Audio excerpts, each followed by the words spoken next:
everyone, I'm Alex Sams, and this is Lady Comic Book History, where we discuss female heroes, their evolution, and their impact on comics, comic book movies, and nerd culture in general.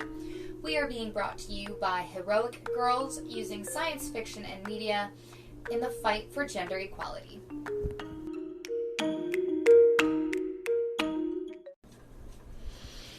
Okay guys, I am here to talk to you about Anchor. If you haven't heard about Anchor, it is the easiest way to make a podcast. I had absolutely no idea where to start. I love listening to podcasts, and I knew I had a good idea for one, but I really didn't know how to get started with all the technical stuff.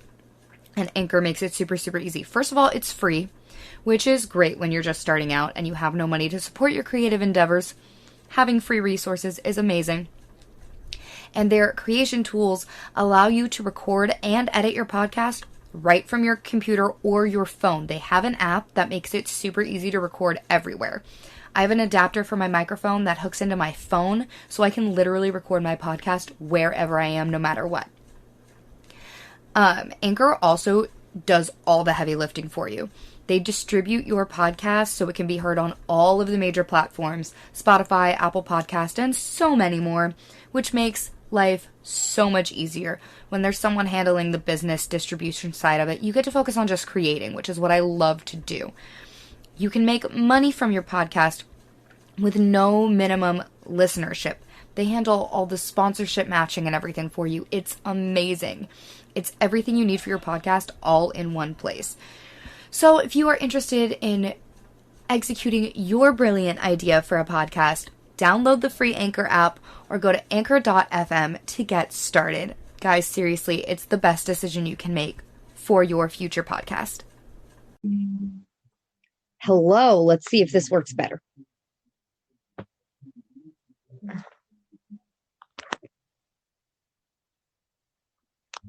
Maybe.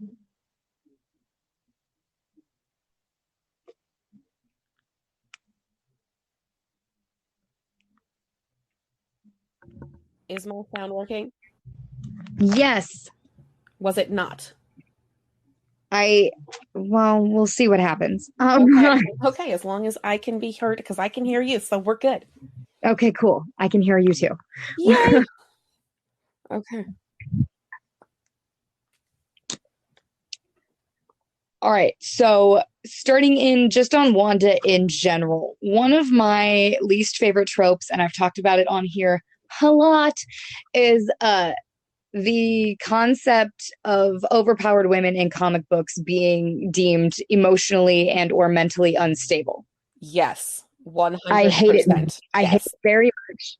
Both Marvel and DC are guilty of this, and they're guilty of it over and over again. Yes, they are. And I'm not going to lie, the first half of the season of WandaVision, I was so scared that they were like leaning real hard into that trope. And I was very concerned. Wanda's my favorite comic book character of all time. So I was slightly concerned. Right. I, however, loved the way that they ended the show and her character arc within that series. That's actually one of the things I'm really, really excited to get to see once I start WandaVision. And that's one of the reasons I really am excited to actually watch it, because obviously there's the whole whitewashing issue, which is incredibly important. However, the character of Wanda, like the fact that they are doing these series is getting Marvel to a place where they have never been before. Because I'm going to be honest, like, I'm rewatching all the old movies, and I literally just want to punch Tony Stark in the face. Every single goddamn one. Like, I can barely get through Iron Man. Much, yeah. I have tried for a month and a half to try to get through that movie, and I have tried like 6 times. I can't. So they're finally getting to explore the trauma. And they were never able to do that with their original 6. And I kind of feel bad for them because, like, none of them actually got to explore how anything affected them. And the second they even tried in their solo movies, everything got yoinked away the second there was a team-up movie. Every single time. Yeah. And I was like, what the hell? And then Wanda was pushed to the side, even though she's literally one of the most powerful characters in the Marvel Universe. And I was like, what are they even going to do with her? With WandaVision? The idea is such a cool concept. And that they portrayed it. Like, I am so excited to see it. Like, obviously there's the whole inconsistency with her accent and all that, which obviously there's reasons, like, because like Age of Ultron itself was literally, until I rewatched Iron Man 2, one of my bottom 3 movies in the Marvel Cinematic Universe. Yes. I do. And there are valid criticisms of that movie. Yeah. But I grew up on DC. Yeah. I wasn't really introduced to the Marvel Universe until the movies started coming out, which means I didn't really get into the Marvel comics until the movies started coming out. Exactly the same. And now I'm very, very deep. That's exactly what happened to me. Like, I grew up, the first superhero movie that I watched was the original Superman. And then all of the ones, all the subsequent ones, because my mom wouldn't let me watch any dark shit. So she was telling me, like, oh, you have to watch the Superman movies. And so, like, I had a Supergirl backpack in 5th grade. Like, it was really cool. I love that. And then I saw, the Spider-Man movies, but, like, I didn't know that there was a difference between Marvel and DC. I didn't even know that was a thing. I was like, what? And then in college, I actually watched Smallville for the first time, and I got obsessed with Superman. Smallville's the best Superman adaptation. 100%. That is 100% why I started being obsessed with superheroes, because I was like, I was obsessed with Superman. It's the only good portrayal of Lois Lane. Yes, 100%. Like, I love the actors who have played her, but yes. It's and then what happened is because of Superman, and also I was listening to One Direction. This is really funny. I got on Tumblr in 2014. Yes. In 2014. That was prime. That was prime fandom Tumblr time. So I managed to get my way from One Direction Tumblr to I'm gonna be specific here. I got to Stucky Tumblr, okay? And of course you did. I did get to Stucky Tumblr, and I was like, yo, they're kind of gay. What is this? And then please, that's like a whole, like, true love. That's, I mean, yeah, no question. Like, I don't even, they can say whatever the hell they want. Like, y'all are stupid. Like, just watch the movies. Anyway, but I was, and then, I was on AO3 and I was reading some fanfics because I was like, why aren't they together yet? And I discovered this character that existed that was a sassy person younger than the main Avengers and was like, yo, why aren't you two together yet? And I was like, who the hell is Kate Bishop? And so then, I started doing research into the Marvel universe, and I was like, I actually care about these characters. And, because the DC extended universe, which has its own issues, wasn't really a thing at that point. Yep. So Marvel's the only, like, movies that we got. And then, I did watch Arrow, I did watch The Flash. But then after I left college, I really didn't have any time. So I have not caught up on any of those. I haven't watched Supergirl at all. Fair. But I was like, the movies, that's where we get Marvel, and then DC, they do better in their shows. But and it was just Marvel opened up so many more things because they actually had fun. But honestly, DC has its own problems, but looking back and watching the movies now, I'm like, here's a plot hole, here's an inconsistency. What is that? Why is it just an ass shot of Natasha? What is that? Why? No. What? Marvel has never been good with the representation. Absolutely and that's genuinely what's been holding me back from watching the Snyder Cut. Like, I am a diligent, nerdy content creator. I know I need to do my review of this, but, like, oh God, I hate Zack Snyder with a guttural passion. So I have been procrastinating. I was so excited when Justice League was announced, and then I saw it in theaters and because I was defending it till the day it came out, and everyone was like, "It's not going to be good. It's not going to be good." I'm like, "Yes, it is. Yes, it is. Yes, it is." I was so mad. I was so mad. I was on board with you because at that point, and I realized that the allegations were out at that point, but I wasn't on the internet enough to, like, get wind of what was surrounding Joss Whedon. So I was familiar with Zack Snyder's work, and I knew that I hated his guts because Batman vs. Superman was also trash and Sucker Punch. There's no excuse for that. And up to that point, what I had seen from Joss Whedon was Firefly and Buffy the Vampire Slayer. I was like, okay, well, movie's gonna be good. And then it came out, I was like, okay, what was that? Yeah. And I mean, like, there's a lot that can be said with switching directors halfway through a project. Obviously, there's a lot that can be said with rushing the story, but there's nothing that can be said for whatever the fuck they did to Henry Cavill's face. Like, I'm sorry. And this was this was a Snyder decision, and I knew it was a Snyder decision as soon as I saw it because, again, they might both be shitty people, but when it comes down to the decision to change the Amazon's armor from actual armor to leather bikinis, do you think it was the guy that did Buffy the Vampire Slayer or the guy that did Sucker Punch? I feel like the choice was fairly obvious there. Yeah. Yes.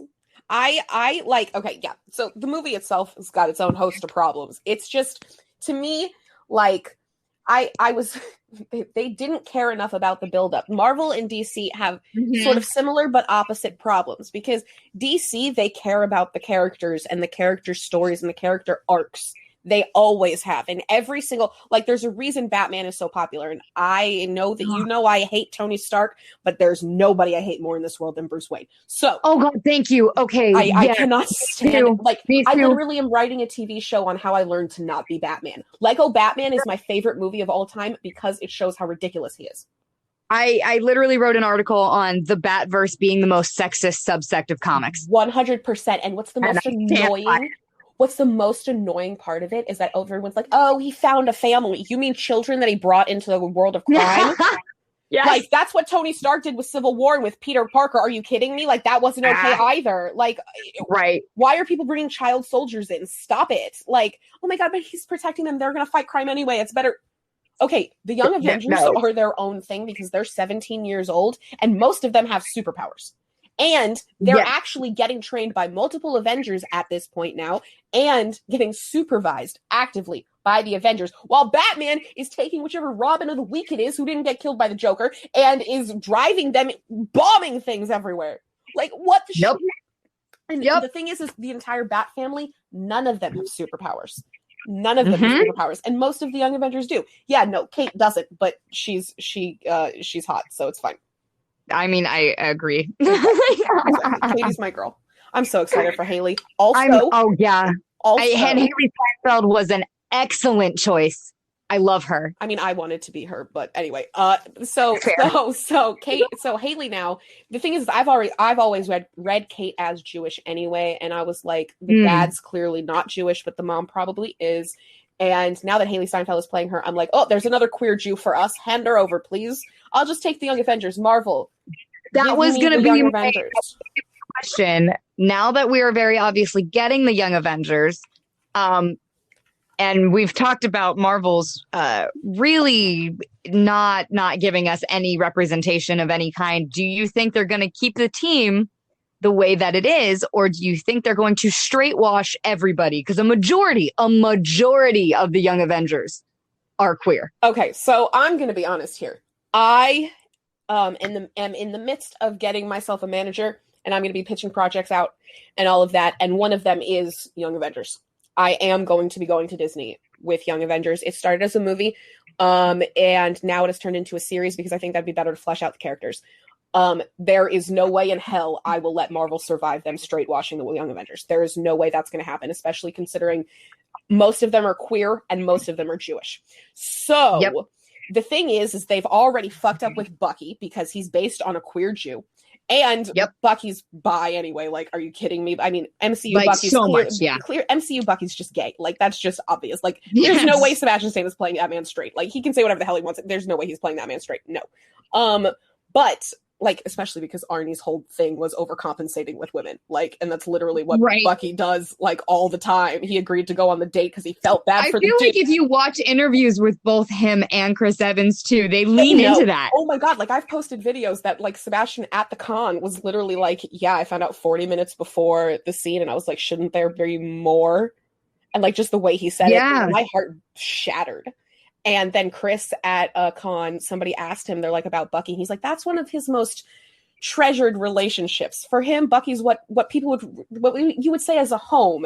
And you don't call someone your home unless you're in love with them. He literally went from his home and then paused and started backtracking.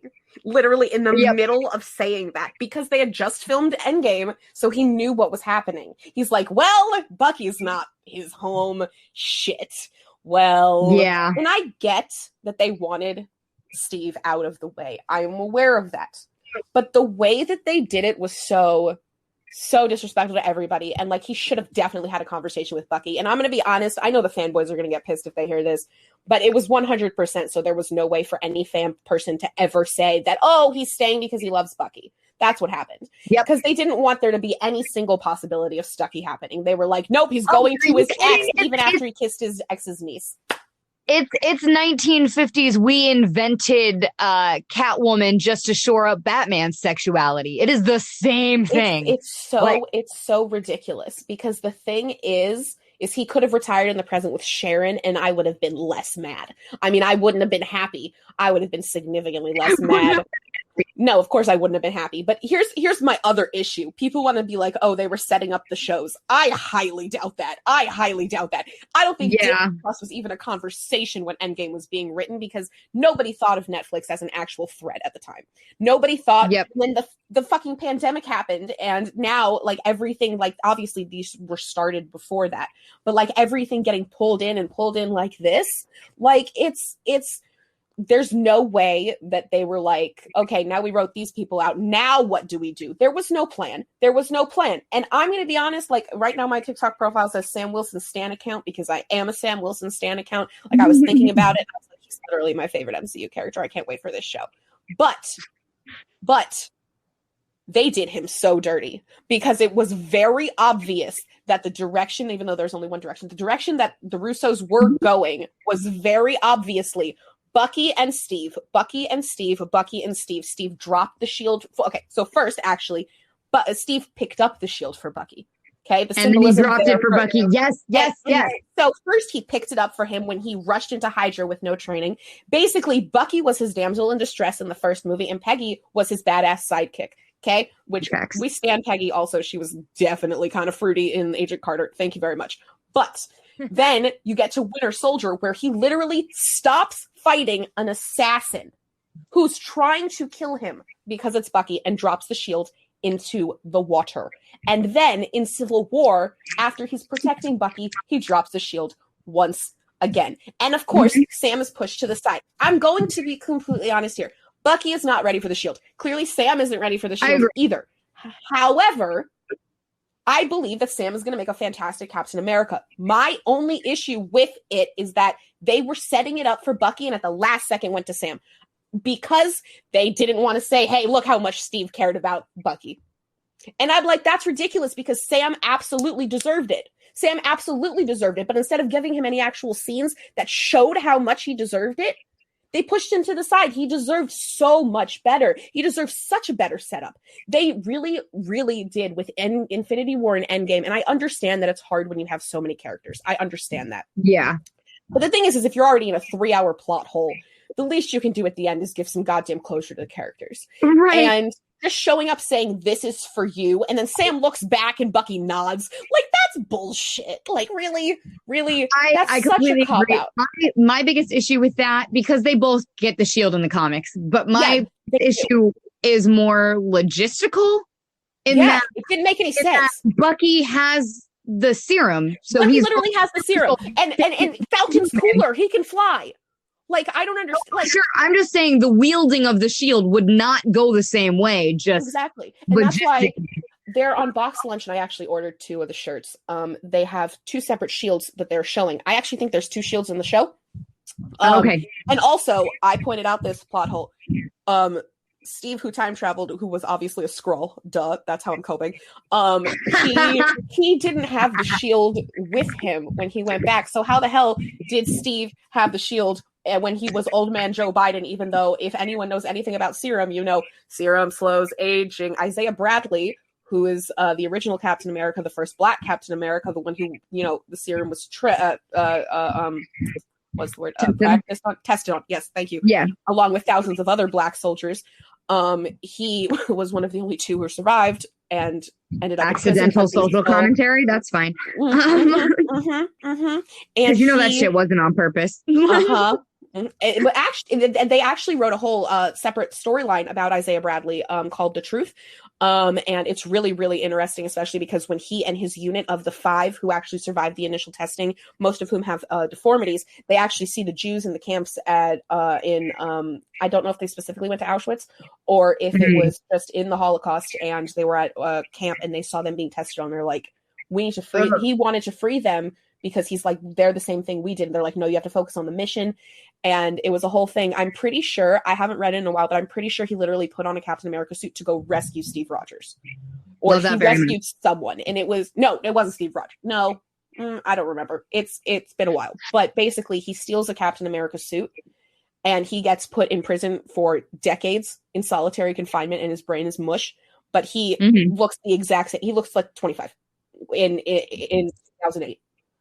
And I'm that was the other thing. I was talking to my dad about that when we watched Falcon and Winter Soldier. I said, okay, Bucky was alive awake for a majority of the time Steve was on ice, and he looks exactly the same, but Steve just ages in 60 years. People are like, because he aged because he was cryo-freezed. Yes, Bucky was cryo-freezed, but not the whole time, Brett. But he actively tortured Natasha. Like he was one of the people who was torturing the people in the Red Room. And so he was absolutely awake. And, that's actually something that it's like, people are like, oh, I ship Natasha and Bucky. I'm like, okay, first of all, weird. They don't have a word. They don't say a word to each other in the movies.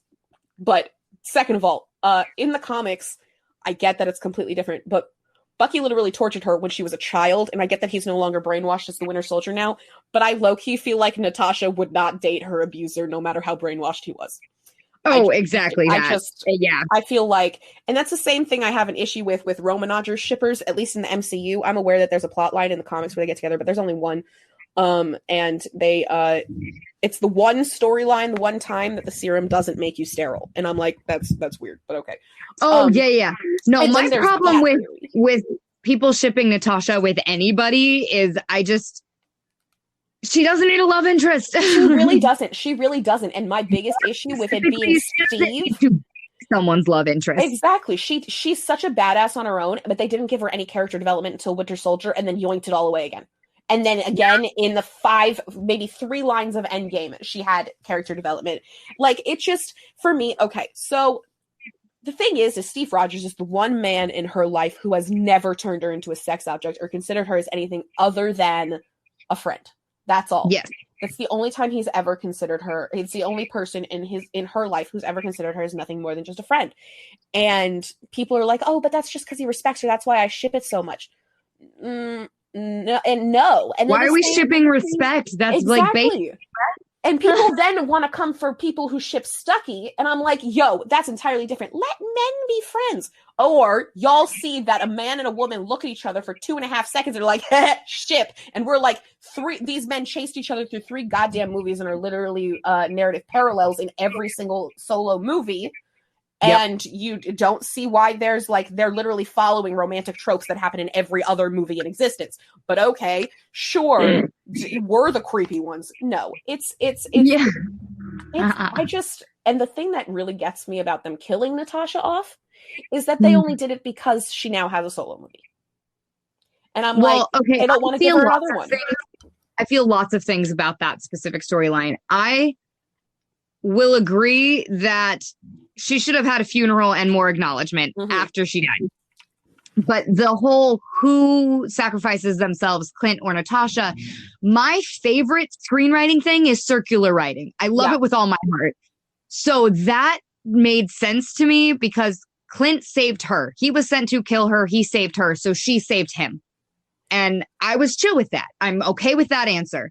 I do think she should have gotten more acknowledgement. And let's be completely honest, her solo movie should have came back way long time ago. And now giving her releasing a solo movie after she's dead in the context of the universe is so disrespectful and that's why they killed her. They were like, we'll give you this movie, but we're gonna kill you. That's exactly why they did it. And to me, here's my issue is I don't think they should have been the people to go to Vormir. Also, I think it's real fucked up that nobody told them what was gonna happen at Vormir. I agree. And I know that every time I stand up for Natasha, everyone's like, so Clint should have died. Absolutely not. No, because he wouldn't be there for Katie. That's literally all I care about. His username is Moose on TikTok. He basically pointed out, he's like, they didn't give Hawkeye anything to do. Like, they just didn't know what to do with him, which really sucks because Hawkeye's my second favorite Marvel character of all time, Katie being the first. And Clint is adorable. Clint Barton is freaking adorable, and I love him. And they literally gave him nothing to do. And again, I'm really glad they didn't get rid of him yet because we need him for Katie. But I don't think it should have been between him and Natasha. I don't know what they could have done there instead. And I know I saw Kenna's post that she said Clint should have died in Age of Ultron, and they should have done Pietro and Wanda in Vormir. I don't think so either. I don't think that tracks either. Well, also, I mean, they would have had to not dust Wanda, but that's the only way you could have continued the story the way it did, because if Wanda was alive during that time, she would have kicked Thanos' ass. 100%. You wouldn't have had to do the whole go back in time thing. So they had to dust Wanda. And the twins sacrificing themselves, one of them, that didn't make a whole lot of sense either. I love her, but that I didn't agree with, but mostly because of the Clint thing. But I'm gonna be honest, like, the reason Endgame makes me so mad, and it's because, yes, Steve's ending really kind of sealed it all for me, 100%. And people have asked me, they're like, would you have liked it if Steve did not do that? And I said, I've thought about it, and the answer is I would have hated it less, but I still would not have been happy because, and I know that you know, and probably people listening know, I cannot stand Tony Stark. I hate Tony Stark. However, he finally got some goddamn character growth and actually started to be respectful, and it happened all off screen, and then they killed him. When literally anybody else besides Sam and Clint could have snapped and would have been fine. Everybody else would have survived. Bucky's arm, it's literally made of vibranium. It falls off. Who cares? Get another one. Nebula's literally half robot. Carol's literally made out of a stone. Thor is a god. Like, I understand why they chose it to be Tony and why they chose it to be Steve to do what they did. It was the wrong choice. And Tony, I cannot stand the man, but deserved to finally be happy with his family that he had tried so hard for. Well, see, and that's when I first watched Endgame, obviously I was going in with fangirl eyes. Yeah. So and a lot of it was fan service that I wanted. So I was okay with it. Like Steve picking up Mjolnir. That was so cool. That was so cool. Oh, it was so good. I screamed. And then Wanda's you took everything from me. I don't even know who you are. In the middle of the theater, out loud, I went, "You're gonna." And she goes, that is my girl. Yes. And then Cap fighting Cap saying, "I can do this all day." Look, it was ridiculous and it didn't matter, but I needed it. It was good. It was that there were so many moments that I'm like, they're really good. And I don't know if you saw my edited version, but I cut it off as soon as like, "Avengers assemble," which by the way is one of the cheesiest lines of all time. I know it's from the 60s for a reason. It's from the 60s for a reason. But I needed that too, though. It was so beautiful, but it was so funny. And then I'm just like, okay, now it cuts. Nebula snapped like she does in the comics. But of course, they were never going to let a woman have that. And they were also never going to let it be a woman who was just a side character, even though Thanos is literally the whole reason she turned into what she turned into. And I'm like, I get that they were trying to center it. But if they were truly trying to center it on the original six, then why the hell was Ant-Man the reason they discovered time travel? That is my question. I'm with you on that. People are high-key like, yo, they've been planning this since the beginning. Yeah, they were planning when they introduced Iron Man and the Avengers that fucking Ant-Man would discover how to do time travel. Is that what you're telling me? Look me straight in the eyes and tell me this. That's what. No. Because even in the first, I think probably 2 Thor movies, I know that at least in the first one, Odin had a gauntlet. But no, that was just fake. That was a quick retcon. They did that with a lot of other things, and like they knew they wanted Thanos involved. As to how they wanted him involved, I don't know. I think they probably had sort of an idea by the end of Avengers 1. But as for the rest of the characters, like okay, it's the same thing with the writers saying, "Oh, it was her husband was always Steve." Aren't y'all the ones that wrote Civil War? You know, where he kissed her niece at her funeral? Like, you're telling me that like, first of all, Sharon Carter is a badass in the comics and deserved so much better in the movies.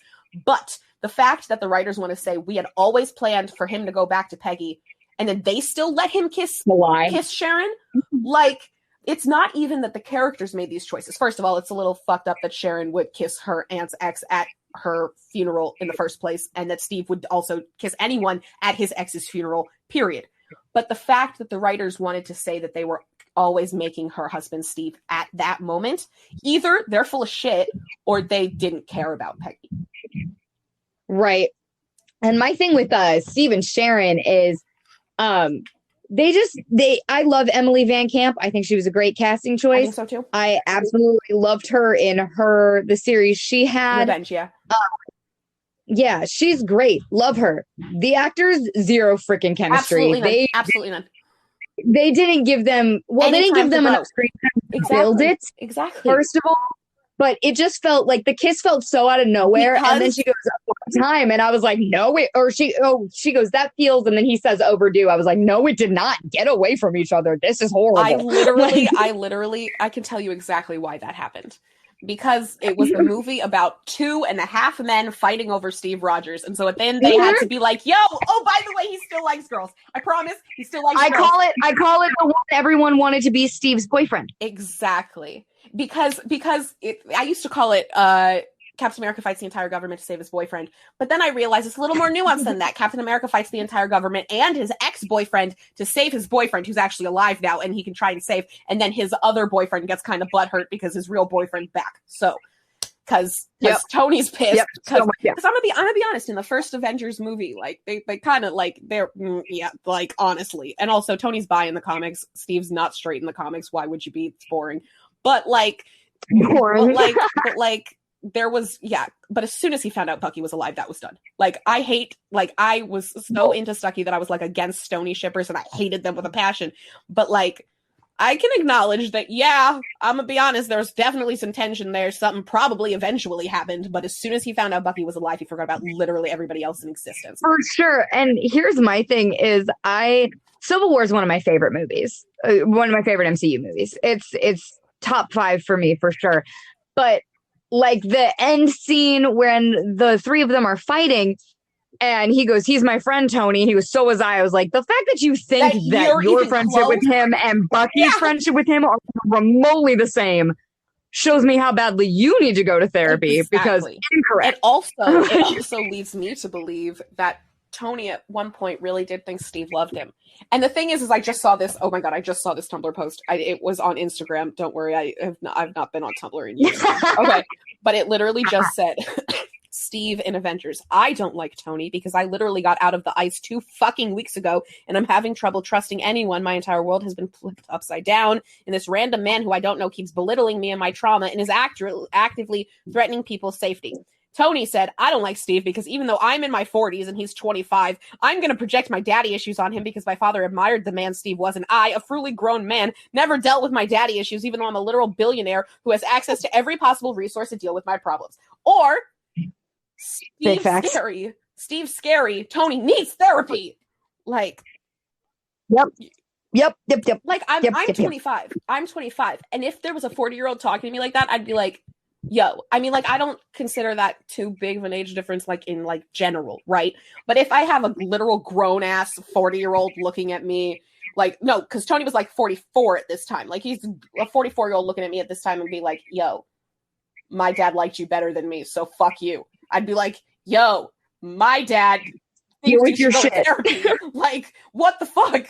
Why is what your dad felt about me my issue? How is that my fault? Exactly. Why is that my problem? Yeah, just like, and that's my biggest issue is like, okay, other than because Civil War became Tony and his friends, my issue with Civil War, period, and Tony's stance on it was that he's like, we all need to be held accountable. What exactly did we all do, Tony? Like, Sokovia happened because we were fixing your problem. I'm convinced that people that are Team Tony in either medium for Civil War, the comic books or the movies, I'm convinced you just didn't understand the story. It's so ridiculous because not only did he bring a child in also, but like the Accords actually, if you look at them, only affect people with powers and extra abilities. Yep. Tony Stark would not have. So why do you get to say? He would not have been held to the same standard as anybody else at all. He wouldn't have, and he would be rich enough to buy himself out of it. And I was like, well, in Iron Man 2, he literally opens with not wanting the government to have control over the Iron Man suit. And then in Civil War, immediately hands over everything. Like, are you kidding me? Yeah, that doesn't make sense. They're not far apart for people with the same character growth. Like, oh, but he grew. And I'm like, well, that's backwards. Like, I'm going to be honest, privatizing world peace is not a good thing in the first place. Like, it's ridiculous. But handing over your life's work, which shouldn't have been invented in the first place, to the US government and the rest of the world, like needing supervision is different than needing the government to control your every move. Right. I get irrationally angry in the scene where they're discussing the Accords because like Rhodey pipes in. I'm like, dude, you've been an Avenger for a half a second. Get the fuck out of here. You don't get a say. Then like it's just. And then the scene where he goes and recruits Spider-Man, I was like, funny because if you had given him all the information, he would have been Team Cap. 100%, because in the comics too, it's literally because you register. Yep. You have to register. That's everybody knows one of the who heroes. You are. Exactly. Mm-hmm. And the thing is at the end of, I think it was Civil War 2, he takes off his mask and it reveals who he is, and everyone's like, "Yo, what the hell?" Like.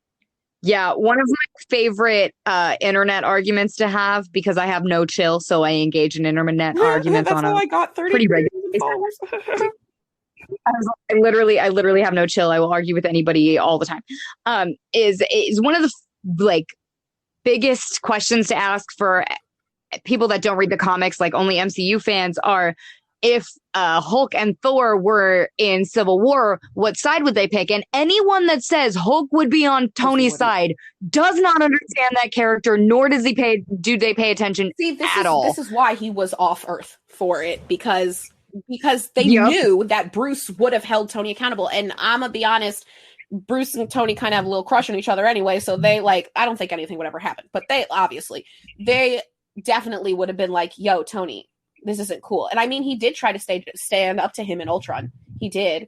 He did. Yeah. And I mean, it wasn't really successful, but I feel like at this point, also the fact that at Age of Ultron, they turned Natasha into a love interest once again and said she was a monster for not being able to have kids. Wonderful. But, which is okay, hold on. I want to address that line because that is that's another thing I interpreted differently than apparently everybody else on the planet. Because I've seen that criticism a lot. The whole, they were saying that she was a monster because she couldn't have kids. That's not how I read that line. That's not how I thought that it should have. Like, I totally get what you're saying because I know exactly what the intention was. But the way that it came out and the way that it was written, because 100%, as we know about all the Joss Whedon shit, there's no way he was thinking ahead when it comes to helping women representation. That, honestly, I would have been fine if she said she thought she was a monster because she murdered people. Yeah, that's okay. Thank you. That's where my brain was. That should have been. That's how. But then as soon as I saw the TikToks and I saw the line again, I was like, "Oh Jesus!" I was like, "Are you kidding me?" Like they didn't need to mention that until afterwards. They literally had switched the line order, and it would have been fine had they said like, "Yeah, because I'm a monster." Blah blah blah. More talking. Oh, and also, I cannot have kids. They broke me. If they would have said it before, been like, they broke me. I can't have kids because of them. I turned into a murderer because of them. I'm a monster. That would have been better, you know? But like having a buffer there, that I get what the probable intention was. And I'm gonna be honest, for once, I'm gonna say I don't think they had intentions that way. I think they're just stupid and didn't think about how women would take it because, they're not women. Yeah, no. I completely agree with that. It just needed a slight rewrite. But however, there is no excuse with for Age the of Tony rape joke. None at all. Oh, that one, I'm like, yeah, you know what prima nocta is. Be quiet. Stop it. Yeah, and I think the way they did Natasha's character in Age of Ultron is probably the most valid criticism of that movie. But that is the movie that got me into comics because they made me fall in love with Scarlet Witch, and she had less than like 5 minutes of screen time total. I was like, "Ooh, her! I like her!" And then I did a bunch of research, and then here we are. So, like that's the movie that got me into comic books and Wanda. I'm one like I watched Winter. Like, okay, when I first watched the movies, I didn't see romance anywhere, and I thought him and Peggy was weird anyway. And I thought that him and when Natalie Dormer showed up, who, by the way, I heard just got cast in another Marvel thing. I don't know. It might have been a fan cast. It might have been a fan cast. It might have been Eternals. I'm not sure. But I've seen her fan cast for Fantastic Four. I don't think it was that. It was something else. I don't remember. But she played the soldier in not the soldier. She was a woman. She played the person in the first Avenger who kissed Steve in front of Peggy, and I was like, I thought that was weird. I was like, that whole thing was unnecessary because we don't need to see Peggy getting jealous over Steve. Are you kidding me? She would never. She'd be like, okay, bye. Like that. I will say her shooting at him in that scene though made it great. That was great. But it's also like, yo, y'all aren't even like, shut up. Like, but I got into Marvel. I did not see Stucky. I did not until I joined Tumblr. And then I saw one GIF and I was like, oh, how did I miss this? Right, because I was still so closeted that, like, it's funny because, like, after I got, like, around all, like, the Stucky and a certain aspect of the One Direction fandom we don't need to talk about, I literally was like, I wish I was gay. I wrote a whole Tumblr post that said, I think everybody is pan-romantic because you fall in love with whoever you fall in love with, but I'm still straight. Good job. I love that. I love that for you. Yeah, me too. And I was talking about this struggle, and it might just be me. But I made a post earlier. Do any other like women that like women have this problem where like your feminist brain fights with your gay brain? Like when you see a woman, I was watching Riverdale for there's no real valid excuse for that. I was just watching. It's not good. I know. It's fine. And it was like the prom episode and Cheryl Blossom is in her dress and she looked amazing. And I was like, why is it that low cut? But also she looks super hot. Right. It's like, as long as she's empowering herself in some way and not specifically leaning over desks, we can appreciate. But also, can you turn around a little bit again? Because like, exactly.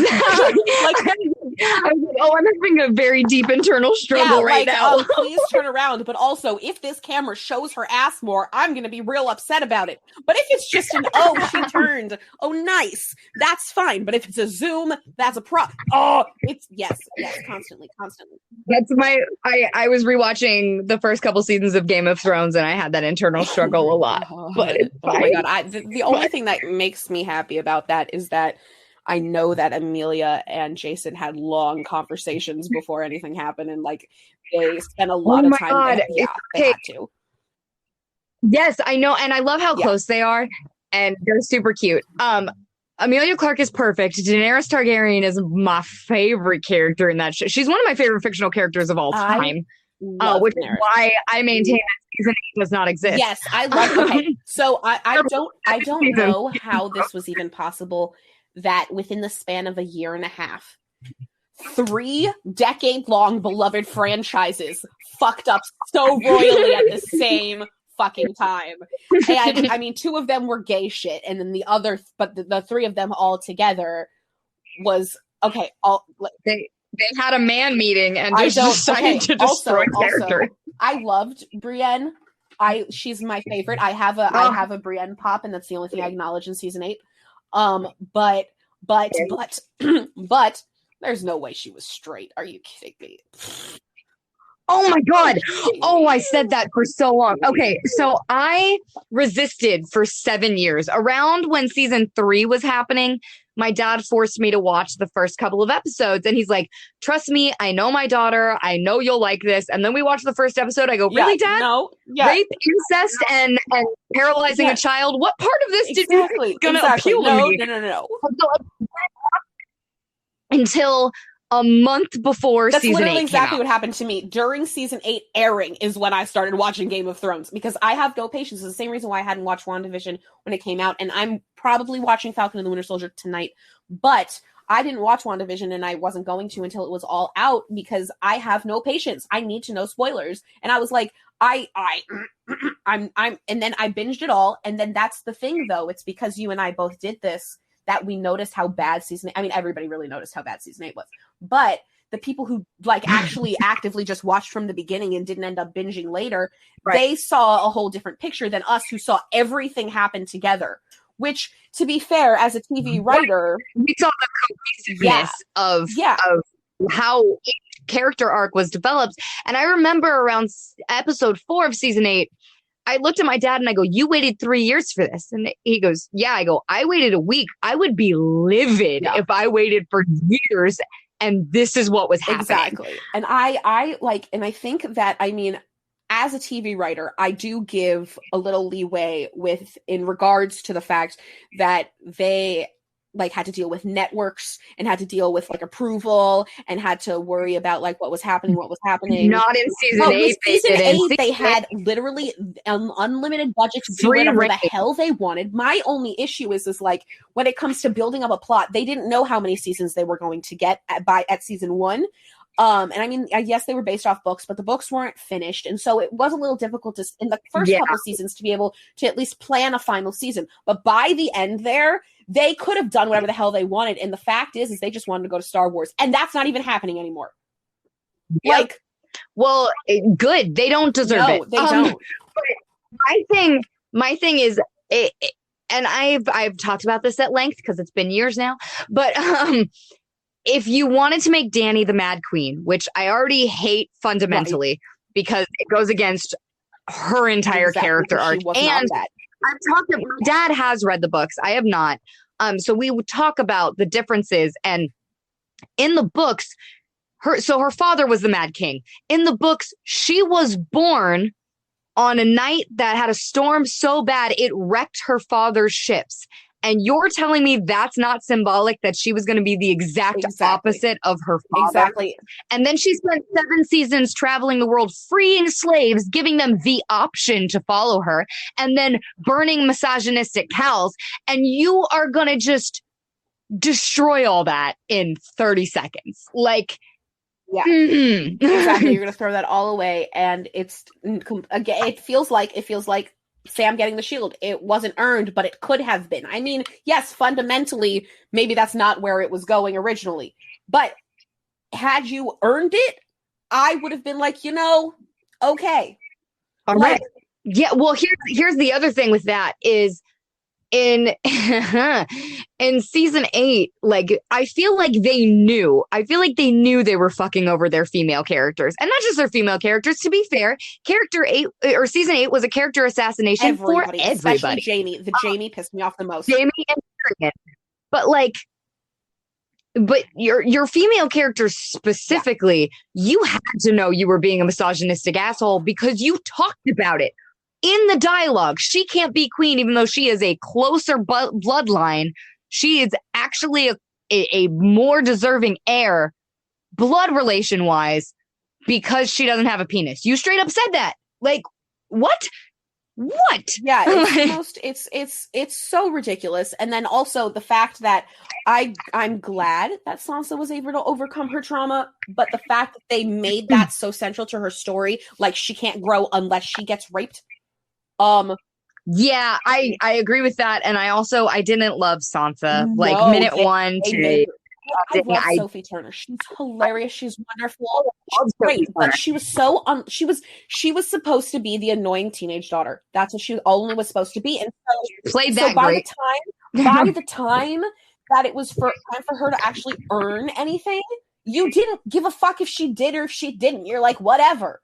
And then Arya. Right. Arya had so much potential to be able to be this the whole Night King thing's its own thing, but Arya herself existing as a character, there could have been so much done there. And then like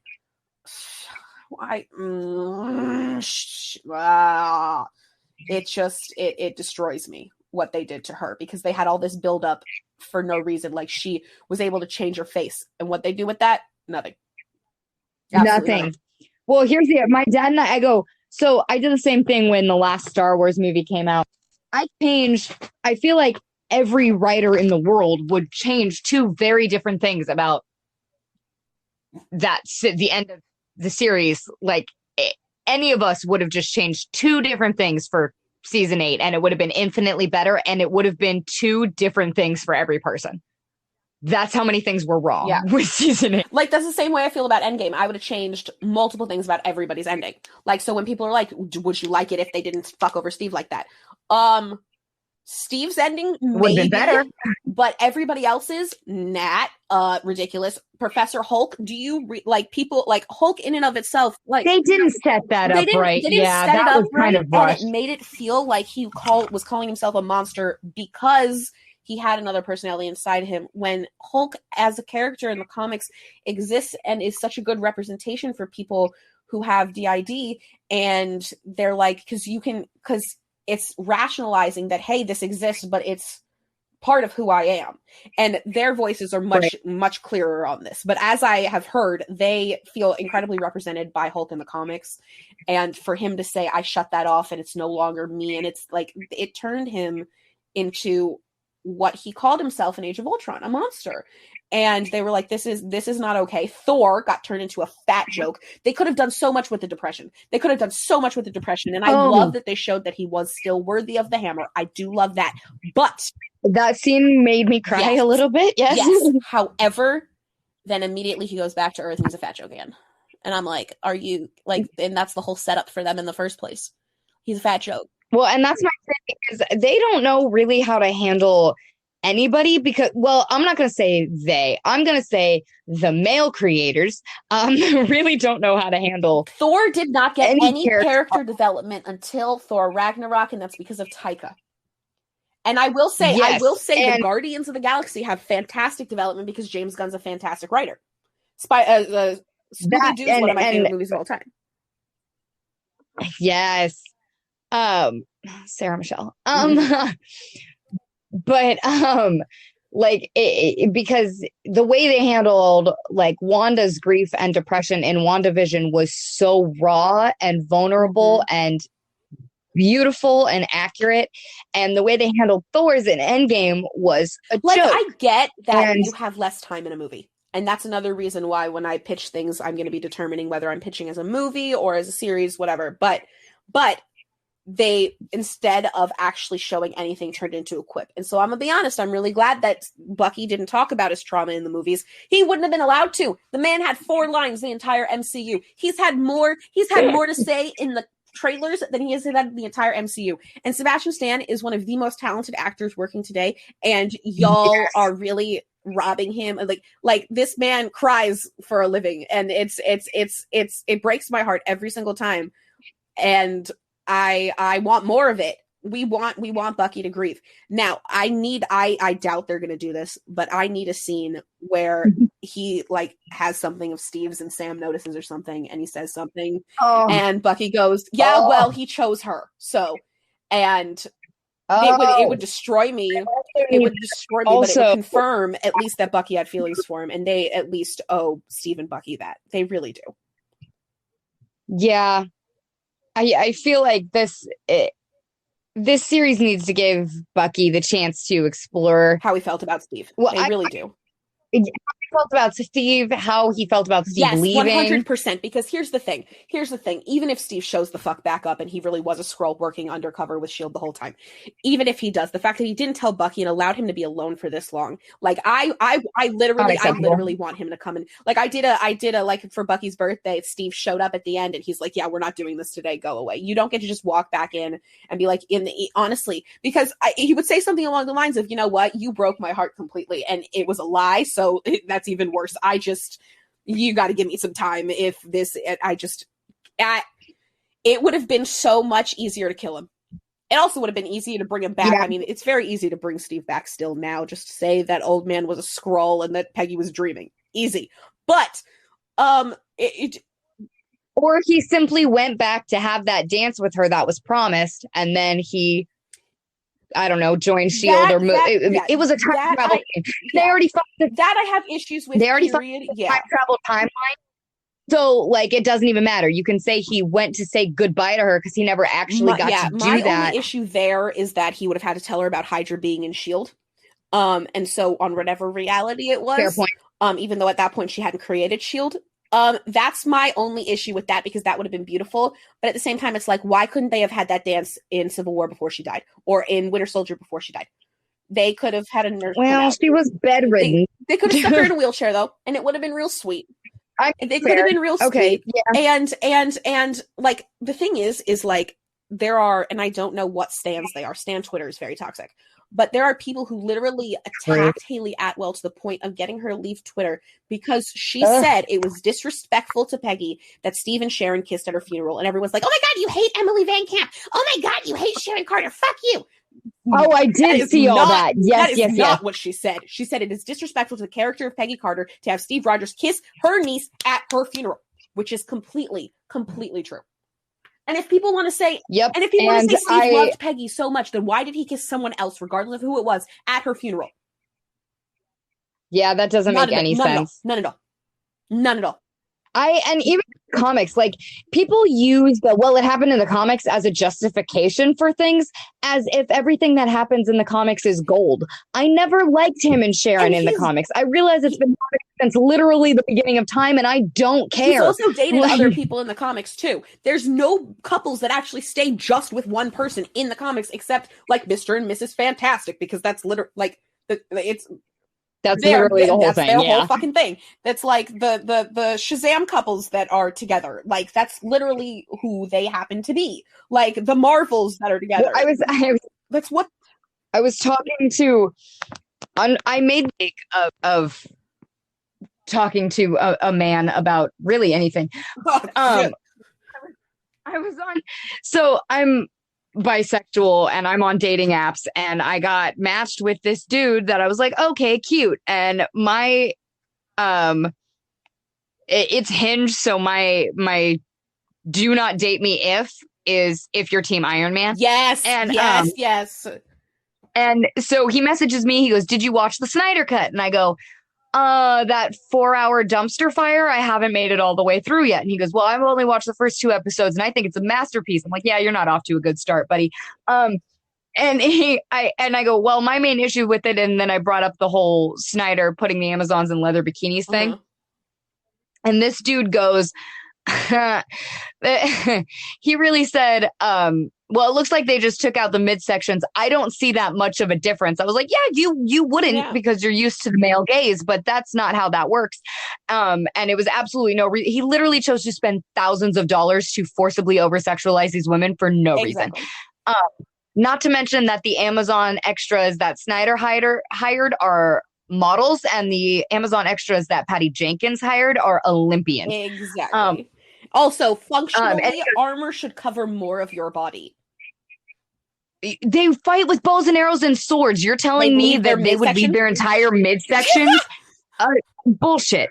And he goes, well, and I have one swimsuit picture. It's a one-piece picture on my dating profile. And he goes, well, it looks like you're wearing less in your profile, so I'm not sure where your grievances are coming from. I'm like, buddy. Things have nothing to do with each other. First, he's on a dating app, not in a battle. Thank you. And then he said, and then he goes, well, aren't women always sexualized in the comics? I was like, that's doesn't make it okay. That's not the argument it is.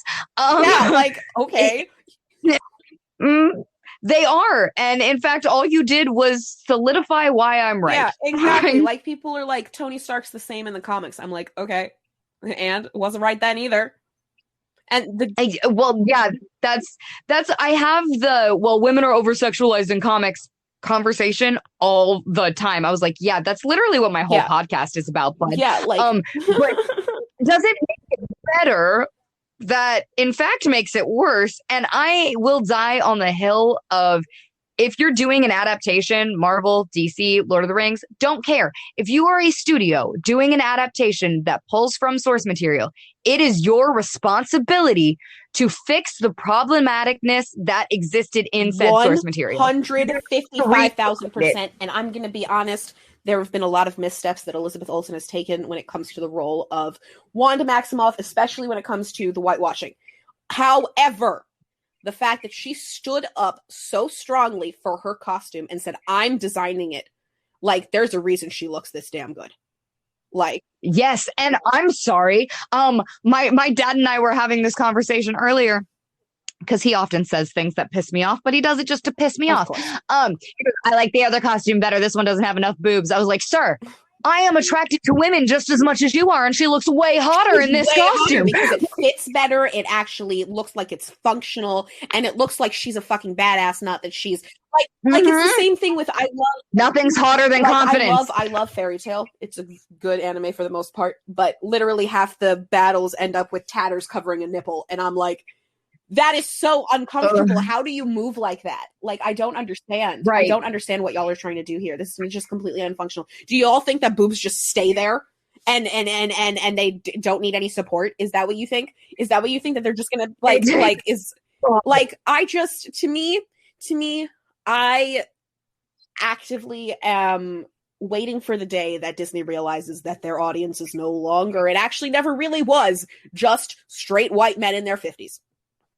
Yep. Because the thing is, and I'm saying 50s because, 20 years ago when everything started, they were, younger. But now at this point, they're, and I don't want to say like anything under the 50s is old because most of the Avengers are actually in their 40s now.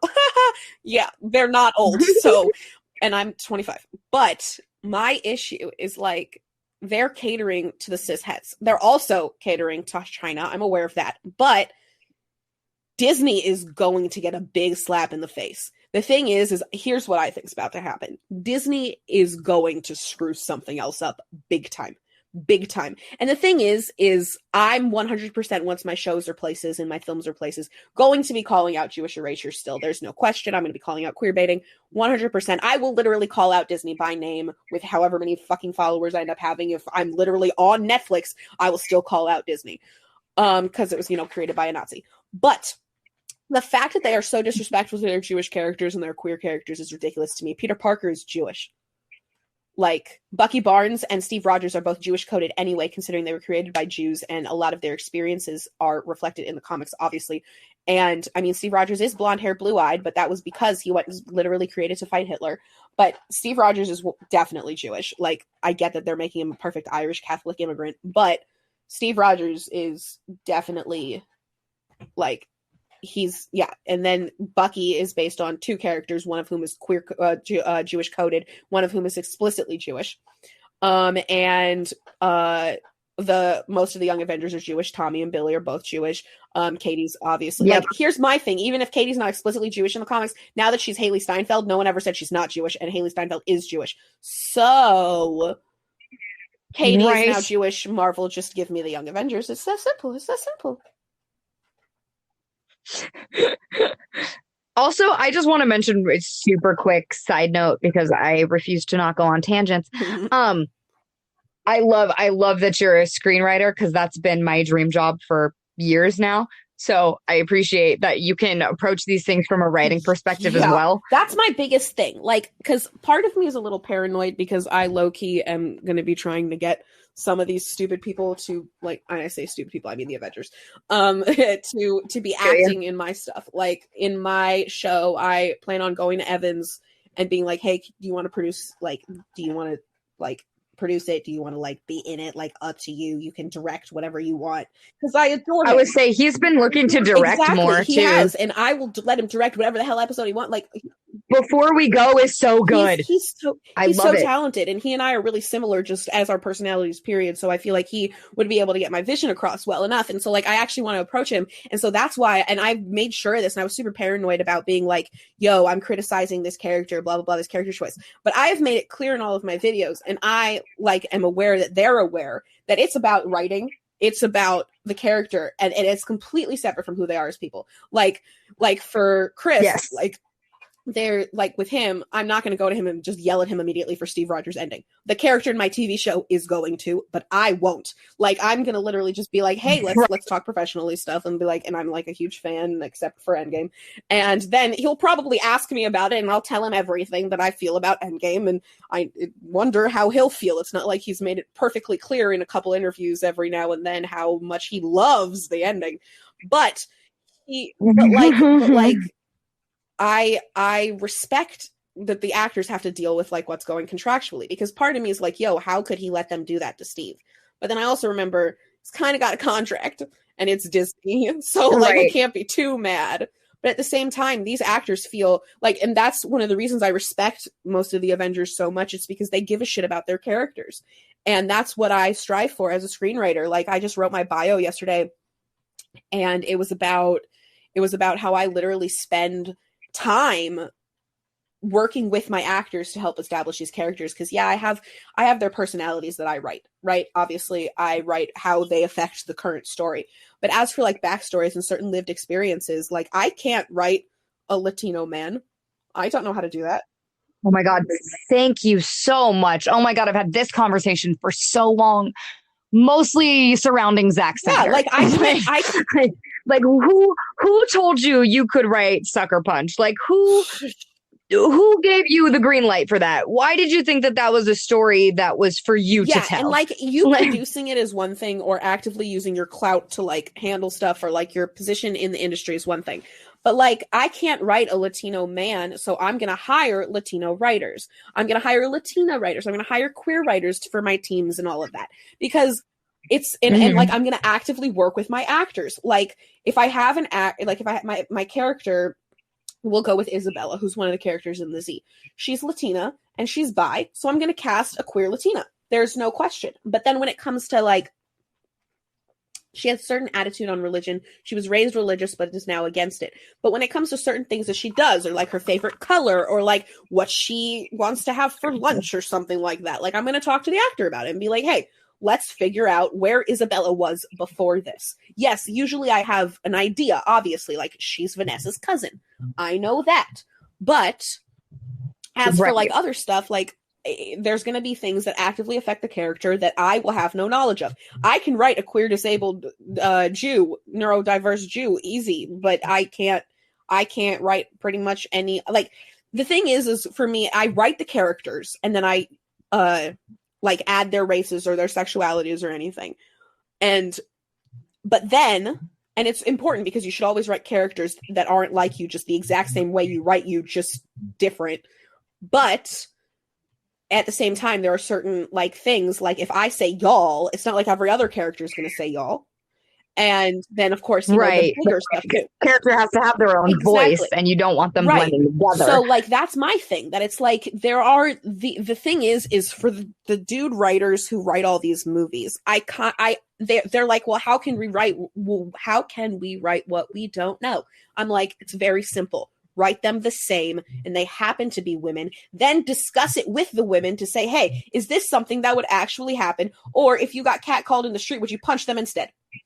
Because see, that's my thing is I'm on in a few like writing groups and stuff like that, and the whole the way you would write it if it was you thing only works to an extent, because men and women see the world very differently. We experience the world very differently. That's my biggest struggle with the hero's journey and the heroine's journey. Like, you see movies where, and it's normally movies dudes like more, they're like, well, there's a woman in it, so it's fine. I was like, but it's a woman having a profoundly male experience. Yeah. There is nothing that sets this story apart from the 10,000 other straight white dude stories I've watched today. Right. Like that's my thing, that it's like, if your story is centering on someone who isn't you, that's not your story to tell. But if there's a side character that exists in your story, you basically just say, hey, well, my character, that is me, has wants and wishes. Maybe this character, who is a woman, unlike me, should have wants and wishes too, and not just be boobs punch. Natasha? Yes. Like, she's such, the thing is the female characters in the MCU are so bad ass. Natasha's so cool. Pepper is so cool. And they turn them into pick-me's and boobs and sexual harassment jokes and basically Tony's second mom. Like, yo. Yep. No woman, no woman would actually be okay with 1,000%. Like, I can fix him. Why would you want to? Why wouldn't you just leave? Why would you want to? And the thing is in the comics, you know who Pepper gets with? Happy, not Tony. Not Happy. Tony. Imagine that. Someone respectful. Yep. Well, sort of. He was kind of ogling Natasha in the boxing ring too, but. Yeah. The MCU with representation, it feels like as they get, I feel like the TV shows are going to be a big step into getting them where they need to go, because now you have to bring in a different team of writers. Now you have to bring in multiple teams of writers to tell different stories because you have all these projects going at once. So, like, Jack Schaefer did amazing with Wanda. It looks like Falcon and Winter Soldier is going to be... They set up everything they needed to set up in the first episode. I'm really excited for you to see it. We got a lot of internal I'm really excited, stuff. and I mean, yes, part of it's 100% because I'm a Stucky shipper. Like, there's no question. But in my eyes, it's not that I'm like, oh, Stucky. It's... They're literally, like, in love with each other. Open your eyeballs. Like, the only reason they're not allowed to be together is because they're two dudes. Their genders shouldn't matter. But... Bucky's clearly not over Steve, and he's clearly not over Steve leaving, and clearly not over, being brainwashed and sent as an assassin and all of that. And he literally ran out on a date, like, which he, again, only went on because he felt bad for the guy who set it up because he killed his kid, right? Like, he only agreed to it because he, like, and so as soon as I watch this, I'm going to make a video about it and be like, yo, before all y'all are like, oh my God, they're no homoing it already.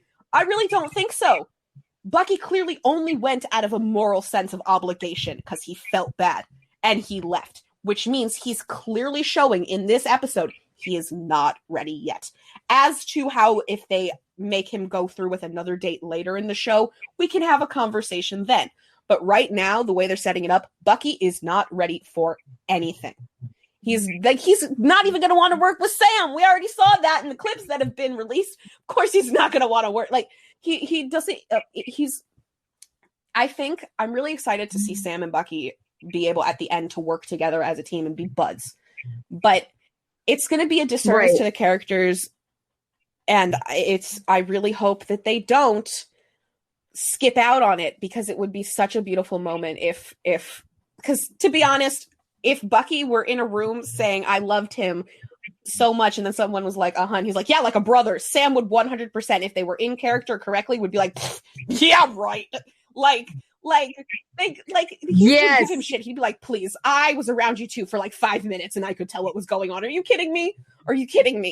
Like, I just, to be truthful to the characters, I don't think they're going to, because it's Disney, but to be truthful, at least some sort of acknowledgement from Bucky. And I want to see Bucky break. I hate seeing Sebastian Stan cry because it makes me cry, but I mean, I love it because he's so good at it, but he's so good. He's broken. And I'm like, stop, somebody make him happy. Stop it. Somebody just hold him. Yes. It doesn't cry. Okay. Well, that's my thing. My contingency, because I have contingencies for this show that are like, if this happens, then I'm fine with it. Like for WandaVision, my condition is she has to retain access to her newfound powers after she is brought down to a quote unquote more stable emotional place. Because that's the linchpin in that sexist trope, is when women are returned to a normal state of mind, they lose access to their overpowered powers. Like, it's literally a storyline in the friggin' comics that she tries, even when she has learned to control her emotions around chaos magic, she can no longer access the level of chaos magic she had. Gross. Okay. So my condition for that show was she retains access to her powers, and they flipped the trope on its head, and I loved it. As she brought herself down, she got more powerful. I was like, that is how you do it. In the comics, and the thing is like people are like mad that Billy and Tommy got lost. Yeah, people are mad that Billy and Tommy got lost, but I'm like, if y'all have ever read a Young Avenger comic, that's kind of how that is the whole thing. Like, of course they get lost, and then the reunification and the reunion between them is what saves the fucking multiverse. Billy literally, and like, I'm gonna be honest, I don't like that a boy gets to have more power than Scarlet Witch, but he's also gay, so it's okay, and he's Jewish, so.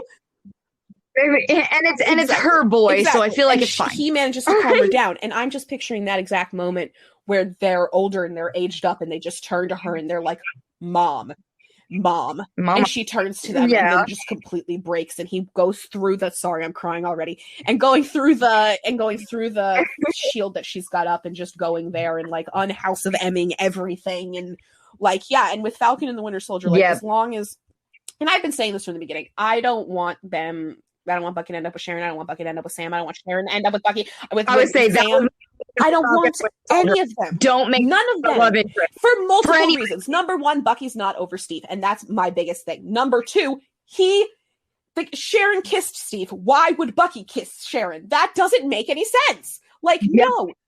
Exactly. Or Sam, for that matter. Makes no sense. Why would they do that? And people are like, oh my God, but what about Sam and Bucky getting in a relationship? First of all, Sam and Steve were best friends. Weird. He would not disrespect Steve's best friend like that, number one. Number two, Bucky's not over Steve. Number three, why does everything need to be romantical?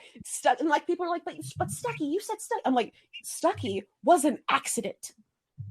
Stucky was 100% I mean, other than that scene in the bar where literally when Steve and Bucky are talking, there's a song in the background that's talking about how my male lover left me for a woman.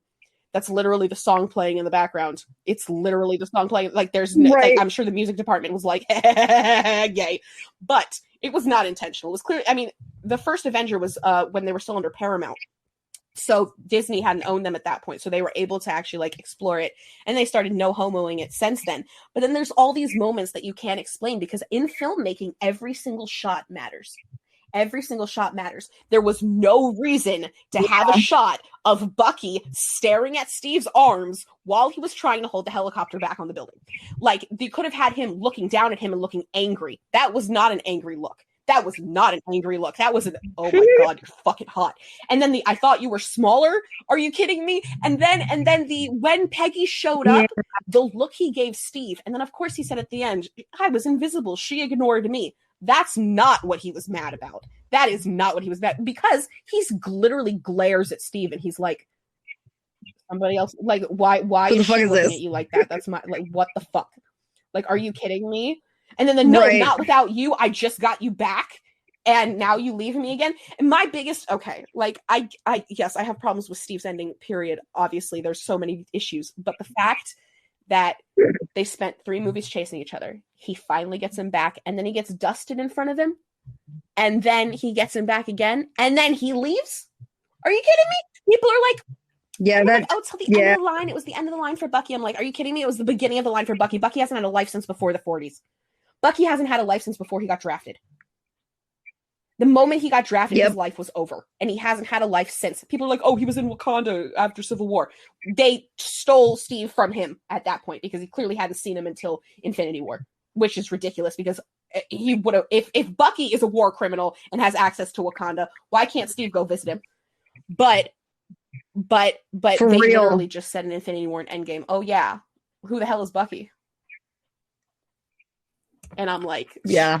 But I'm going to be honest, it proved how fantastic of an actor Sebastian Stan is, because he made, in every movie, he made it work with 4.5 lines and an eye roll. Like, well, that's that's another conversation I've had on the internet a lot, is when people complain about, when men complain about Captain Marvel, and they talk about how just emotionless and stoic Brie Larson was, and that's why they didn't like the movie. I was like, really? Because both Nebula and Winter Soldier were brainwashed, and they managed to convey plenty of emotion that you didn't have a problem with. The worst is that So you're only okay with it when it's a dude or a side character. And the most of the issues there that I have is the fact that they like will stand Tony Stark in the same sentence when he's worse than Carol. Like, if you want to compare Carol to anyone, she's as cocky as Steve is. She's Steve. Well, that's the thing, is in the comics, they're literally the same person. Like, they both have alcohol issues. They both have identity and insecurity issues. They are parallels in the comics. And she has gotten backlash since day freaking one. She hasn't. Exactly. It's ridiculous. But in the movies, MCU, Carol is very much Steve. Is very much like Steve. I would compare it to Steve before anybody else, but people have no issue with that. They're like, oh, because she's just the worst. Literally, the first time I watched it, I couldn't get into it. And then I watched it again, and I was like, why didn't I like it? She's hilarious. Like, what is this? She's like, I mean, some of the writing isn't that great. I had other issues with the movie. Great, and like the way that some of the things end up working out doesn't really make any sense. But like, of course not. It's an origin story for a brand new character that's one of the most powerful characters in the entire universe that they have to somehow explain. Right, they have to somehow explain why she's been gone. And like, people, it's the same thing with Steve Zenny when people are like, oh, because he never would have been able to retire without a war. First of all, go to therapy. Second of all, they could literally explain away his absence, like they do with everybody else. Oh, why isn't Thor in Civil War? Oh, he's off planet. So is Hulk off planet. Like, it's really simple. Just say they're not there. It's not like all the crime happens in New York or anything. Oh, wait! Yeah, my thing with Captain Marvel was they rushed it and they admitted to that. And it's like, also, the way Fury lost his eye, I don't know why that angers me so much, but it does. It's just... But see, it's not like it happened in a complicated way in the comics. He took shrapnel to the eye. Would that have been so hard to recreate? No, it wouldn't have. You could have been comic book accurate and sacrificed nothing. There was no reason for it like that. And I mean, they just, I don't know. I feel like I got what they were going for concept wise. And character arc wise, like, I got the gist. Also, they just could have done it better. I think a couple months later, which they couldn't have because they needed to release before Endgame. Had they, I feel like there would have been even bigger pushback against the fact that Maria and Carol were not canon. And the thing is, I really hope they acknowledge it. And I know that they're pushing for Valkyrie and Carol, which is totally fine as long as they acknowledge that she was with Maria. As long as they acknowledge that she was with Maria first, because it's obvious. I love Maria Rambeau so much, and I love Monica. Monica, yes, I'm so excited for Monica. But I don't know. I will die on this hill. She better be Spectrum. I know they flashed Photon up there as her mother's call sign, and I hope that that's just like a call to the comics for those of us that know. But, like, she was Photon for 3.5 seconds. She's Spectrum. Make her Spectrum. We don't need to go through the 12 other names she had for no reason. She's technically the first Captain Marvel anyway. Yeah. She was the first female Captain Marvel, I get why they changed Miss Marvel to Captain Marvel, because had they said Miss Marvel, no Miss can have any sort of power in the MCU. And also, they just wanted to fuck over Shazam. Also, to be completely fair, Miss Marvel in the comics, I hated it. She was over-sexualized for no reason. The minute they made her Captain Marvel and gave her a suit that was like practical, then she got even more backlash. And then the first major storyline for Captain Marvel, Carol Danvers, was absurdly sexist because dudes wrote it. That's the one where she, fell in love with her rapist and then went back to his planet with him. What? Gross. Yeah, that was That's gross. It was ridiculous. Okay. It was ridiculous. The character was single-handedly saved by Kelly Sue DeConnick. Kelly Thompson is my favorite person in the entire world. She wrote Katie, I literally basically when I gain control of Katie, I'm going to basically be like, Kelly, let's be best friends. See, I love that you want to save the future of Marvel. Absolutely. I want to fix DC. I already have this plan that I'm going to get enough money that I'm going to buy both Marvel and DC and put it in one conglomerate called superheroes. Stop fucking with shit. And then let people who actually care. Like, you need people who care about the characters to write these movies. I've been saying for years now that you need to hire fangirls. Fangirls need to run things because, first of all, we know this give a shit than anybody else. And we won't let you fuck up our characters. I have had like a phase play, like a Marvel style phase 1 through 4 plan for DC in a notebook for years. It's so easy. It's so simple because you already own the rights. It's not like you have to hold off on Spider-Man. Why are we like it's like, okay, so I just want to be able to direct a Superman movie at one point, because Soups is Bay, and then I want to do Hawk Girl because I want to put a Jewish twist. I want to do a Jewish twist. Thank you. Oh my god. I've never loved someone so much for saying something. I grew up on Justice League and Justice League Unlimited, which are entirely her character arcs. I have loved Shayera Hole my whole life.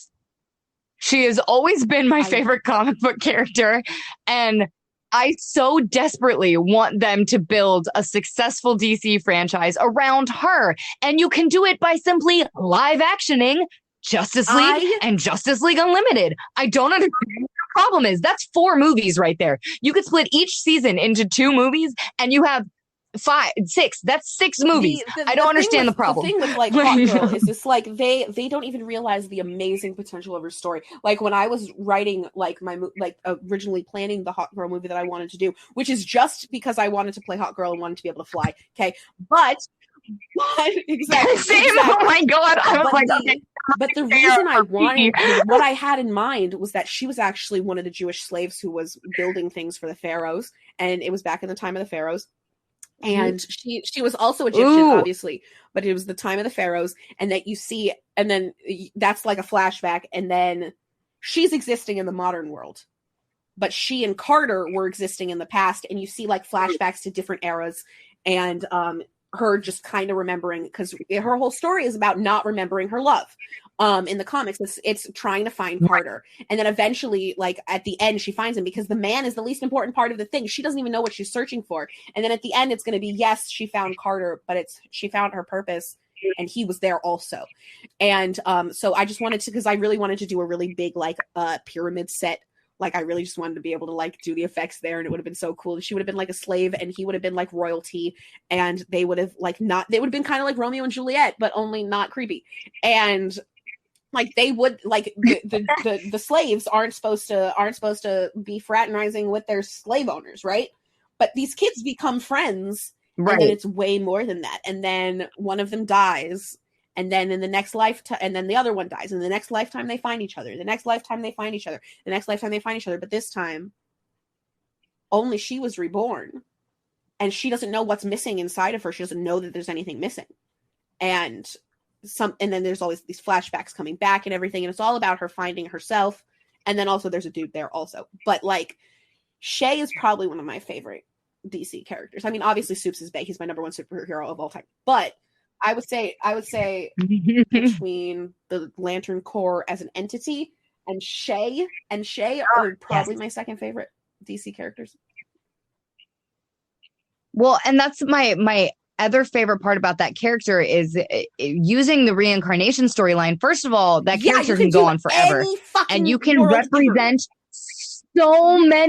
so many different women with that character because you can have a different actress for every single time. It's amazing, and it will make sense every time as long as the voice stays consistent, and it will. It's so here's good. The thing, like even if we did my version of the movie, and there were flashbacks to different eras, then one of the different eras you could do a whole fucking flashback on. You could do a whole movie of just the era. Like, yes, like it's so cool. You can even like with Wonder Woman, what they did was originally it was the 20s or 30s or something, and then it was 84. But it's like. It could have been something it can be something along those lines. Like there's so much potential for DC, but they were so assed on trying to compete with Marvel that it's like, yo, y'all two do things very differently as a company, period. Marvel in the comics 100% does flesh out their characters most of the time. But the movies were all about pew, pew, pew. That was the movies. Well, but here's my thing is at least they were planned. My thing with specifically like the Snyder cut is Justice League is the equivalent of the first Avengers movie, and Zack Snyder really tried to jump straight to Endgame. Like, Brett, there was no forethought, there was no tie-in. Marvel, and it's like, yo, why is everybody suddenly together and working together as a team? Like, what is this? You gave us 4 hours of, I guess, content. 30 minutes of that could have been cut out by cutting out every single slow motion scene, because that is a ridiculous. Literally, like they could have just given Cyborg a solo movie and cut out all of that shit too. Like that, and like literally in the first 20 minutes, there's no dialogue. I'm like, what is it that you're doing right now? Watching that. Like, I would not be okay. I'm gonna say something that I need to hear your opinion on. I'm taking multiple days to get through this movie because, like, I'm like, okay, this is quite literally what I'm trying to make an income off of right now. So I have to do it. I can't specialize in Marvel. I have to do it, but it sucks and I don't want to. Okay, so I need your opinion on this in particular from Batman v Superman. So I know everything there is to know about Superman. Like, it's kind of scary how my hyperfixations work. It's really funny, actually. But when you think Bruce Wayne, you know that his parents are Thomas and Martha Wayne. You do know that. Like, that's just in your head, right? And again, I know everything about Superman. Like, this was right after I just finished binging Smallville for the first time. I knew so much about Clark Kent. It wasn't even funny. And I watched Batman v Superman, and as soon as he said Martha, I was like, wait, I forgot that Superman's mom was also named Martha. And because of that, and it was kind of stupid. But it was also yo, that's a weird connection I hadn't considered until right then.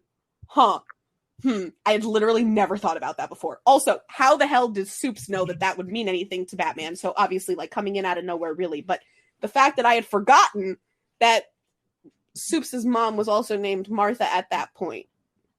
That I didn't actually mind that line, and so the fact that people were clowning on that the most, I was like, that's not my least favorite part of the movie. The rest of it is, but yeah. The rest of it is. My thing with that specific scene is it just felt it wasn't even what they were doing, like, dialogue wise. It was everything else. Every other film element. Like, it felt cheesy. It felt forced. I hate Zack Snyder's friggin' cinematography and it felt so slow. All of that. Like, incohesive. It's incohesive. The CGI in every movie he does is just trash. But like the delivery, the timing, it just felt really forced. And it really did come out of freaking nowhere. It did. I will say that had they earned it, I would have been like, wow, this is a huge, huge thing. Because I would have been like, yo, what? Exactly. Like, that moment had merit, especially considering the way Bruce and Clark go about things. They're very much two sides of the same coin in a lot of ways. So that connection would have been a really good moment had they done it right. I just feel like correctly. Exactly. I just feel like Zack Snyder's inability to be a good director really shone through there. Save Martha instead of save my mother. Like he even could have said right. Like, you're expecting Batman to know, so you're expecting so much inference from Batman. Of, save my mother, her name is Martha, or something. And then he would have been like, yo, save, what the hell? And like, it's funny because people were then making memes after like, if Civil War ends, how Batman v Superman did. It's like, James, how do you know that name? My best friend's name is James. Mine too. that would have been so ridiculous. Yeah. It's like it felt. My biggest thing, because I am a screenwriter, is like when I go through, I don't want to, and I'm a director too. I don't want to tell you're acting. I don't want to see any acting. I don't want to see it. Like, yes. I'll like specifically, there's one scene from The Vampire Diaries when Klaus finishes transforming from being a hybrid, and he's in the morning, and Elijah gives him gives him his clothes. He literally crosses while talking, intentionally handing him his clothes during the cross. I'm like, there's a lot of acting happening right here. I don't know if it was an acting choice, if it was a directing choice, or if it was a writing choice, but there's too much being seen. I am seeing you think about things. I am seeing choices. I don't want to see choices. I want to see the character doing things. And that's one of the reasons why, like, Marvel's got a really great host of actors. They really do. Because a lot of them, like, they're really the character. And that's the other thing is, Marvel's casting is spot on. DC's casting is hit and miss. But other than that, yes. I was talking about Fat and Fleck. I am gonna say, though, like, when it comes to Marvel, I honestly didn't give a single fuck about any of the original 6 at all. From any of their movies, I didn't care. I cared about every single one of their side characters 17 times more than I cared about their main characters. Like, I loved Chris Evans since the original Fantastic Four. Like, he's literally my favorite person on the planet. There's no question. However, Steve Rogers as a character, I didn't give a shit about. I cared more about Bucky. I cared more about Peggy. I cared more about the other Howling Commandos. Like, I didn't like any of the people in charge, but like Steve Rogers as a character, I felt sympathetic towards him because of Bucky. And then in Winter Soldier, the things that broke me were the flashbacks to seeing how Steve and Bucky interacted. Steve Rogers got character development because of how he was with Bucky, not anything else. And that's the thing. His stories were completely around Bucky, and that's why people who don't see the connection between Steve and Bucky can't understand why Steve's ending obliterated his character so much, because they don't understand that he literally went decades and movies chasing fucking Bucky, like, constantly back and forth. Every choice he made was for Bucky. He became a hero for Bucky. He dropped the shield twice for Bucky. Right. He made every single choice for Bucky until Civil War was over. And he stuck him in Wakanda and then just said, that's it, till he saw him again. Like, what the hell? That is so out of character. Not only because of the feelings they had for each other, but because Steve Rogers would never let anyone he gave a shit about sit there and do nothing. Never. And that's why, and again, like, people are like, oh, they had to write Steve out because otherwise he would have been able to be there for Wanda. I'm like, I don't think they had WandaVision in mind. They just wanted to write him out. Well, and that's the other thing is they act like there aren't other Avengers alive right now. Like, wait, no one checked on Wanda. No one gave a flying fuck about Wanda. Who actually Steve would have cared about too. So it's like he still wouldn't have left. But it's like Wanda had people. Like, I guess she sees Steve as like a father figure. But you're telling me that Steve spent more time with Wanda after Civil War than Bucky? Like, y'all really want to tell me that his best friend, who was finally having? Can you not put your face on the microphone? Thank you. Sorry, my cat. That basically you're telling me that regardless of how you feel about their relationship, he spent more time with Wanda and Vision than Bucky Barnes. Because if you want to be honest, if you look at the timeline, since Bucky got rescued in Civil War, he has spent a total of basically a week with Steve Rogers. Like, that is so ridiculous to think about. Because he wasn't there for the 2 years before Civil War. That's so depressing. A day before the Thanos battle. And then he came back. Oh, no, sorry, it wasn't a week. It's 2 days. Yeah. Wow. Now imagine what Bucky's going through right now. Like, I'm glad, I'm going to be honest, like, I don't know how they would have been able to do Falcon and the Winter Soldier if Steve was present. They could have just had him off somewhere. But, like, and I'm glad they get to have Bucky, but, like, the fact that, like, the brainwashed assassin is able to know he needs therapy and the idiot giant golden retriever in human form doesn't, like, and, like, people, it's really funny because, like, people mischaracterize them constantly. They're like, oh, Bucky is a badass and Steve is really sweet. No. Bucky's a soft little baby. What are we talking about? And Steve's a shithead. Steve's the one who constantly got them in trouble. It was Steve who was always in trouble and Bucky bailing his ass out. Steve lied on his forms like 11 times. He did things on purpose because it was fun. Like, the most out of character line I have ever heard of Steve Rogers was language. Are you kidding me? In a PG, Yeah, a he and Chris PG-13 movie, please, a PG-13 movie, the F-bomb would go to Steve Rogers. Are you kidding me? Are you kidding me? Steve Rogers would be like, what the fuck? Yeah. And then Bucky would be like, Steve, language. Bucky would say language. Yeah, Chris. He also hates America's ass. Line. So the fact that they made him say it, like, okay, I get Paul Rudd might have come up with it himself. He might have, because it's actually kind of funny in context there. I think that's America's ass. And then Steve's like, are you kidding me? Stop it. The fact they made him say it to himself, though, like, what the fuck? They can acknowledge the homo of himself, but not of the Bucky. Okay. Okay. But they did too. Because it makes sense for not only Paul Rudd to say it because Paul Rudd, exactly. It makes sense for Ant-Man to say it. Tony to sexualize Steve because that's who he is, and that's why everyone wants to punch him in the face. And then for Ant-Man to say that is America's ass, but then for Steve to look at his own ass and be like, "Yes, that is America's." I would have said, if he had to say something, I would have been like, "Tony doesn't know what he's talking about," something like that. Like, come on, there's some things that don't need to be called back to. Also, imagine if when they were coming back through the portals, Bucky said, "With you till the end of the line," instead of Sam saying "on your left," which I get was probably symbolizing he was going to become Captain America, but he was both lines when Bucky could have had one. But again, they were just pushing Bucky to say, how many lines did he have in Endgame? 3. I'm going to miss you, buddy. That's it. I'm going to miss you, buddy. Ew. And also, bro, like the weakest shit goodbye ever. In the interview, he's like, "Wouldn't there be more?" And he said the director said it happened off screen, and you should have seen his face. You should have seen his face. I was like, "Oh my god, poor guy." Like, and it's Bucky that I feel bad for, because the thing is I know how much these actors care about their characters.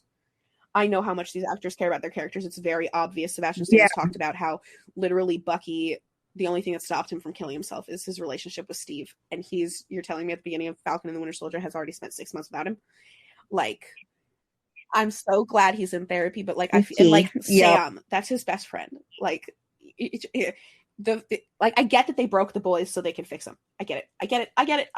But there's a way they could have done it without obliterating, like, and the thing is if they don't have Bucky acknowledge how much that destroyed his heart, that's just, I literally just want to get Chris on set while he's producing my thing and be like, "Hey, go put on a Captain America costume. Oh, look, Sebastian's here." And then just film something and oops, it leaked. Oops. Oops, it leaked. This is oops, it leaked. Closure. And then everyone's like, "Oh my god, where's this official footage from?" And then Disney's like, "It's not canon." It is now.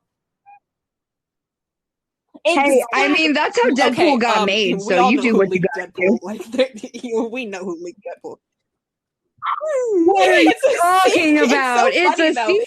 It's so funny, though, because they really think that, like, like, some people are like, "Oh, well, how did Deadpool get leaked?" I'm like, yeah, how did Deadpool get leaked? That's a good question. It's so funny because he's talked about it in interviews. He was like, "It was probably my mom." I was like, "Get the F out of here. We all know who it was." Blake. Yeah, it was her. Mm-hmm. Okay. Sure. Yep. From your account. Yeah.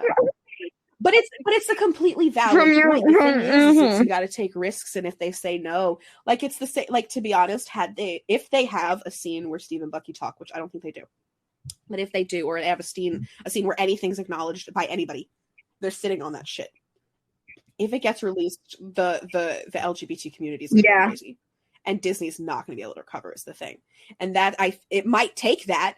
It might take something leaking and fans getting pissed for them to finally fucking do something.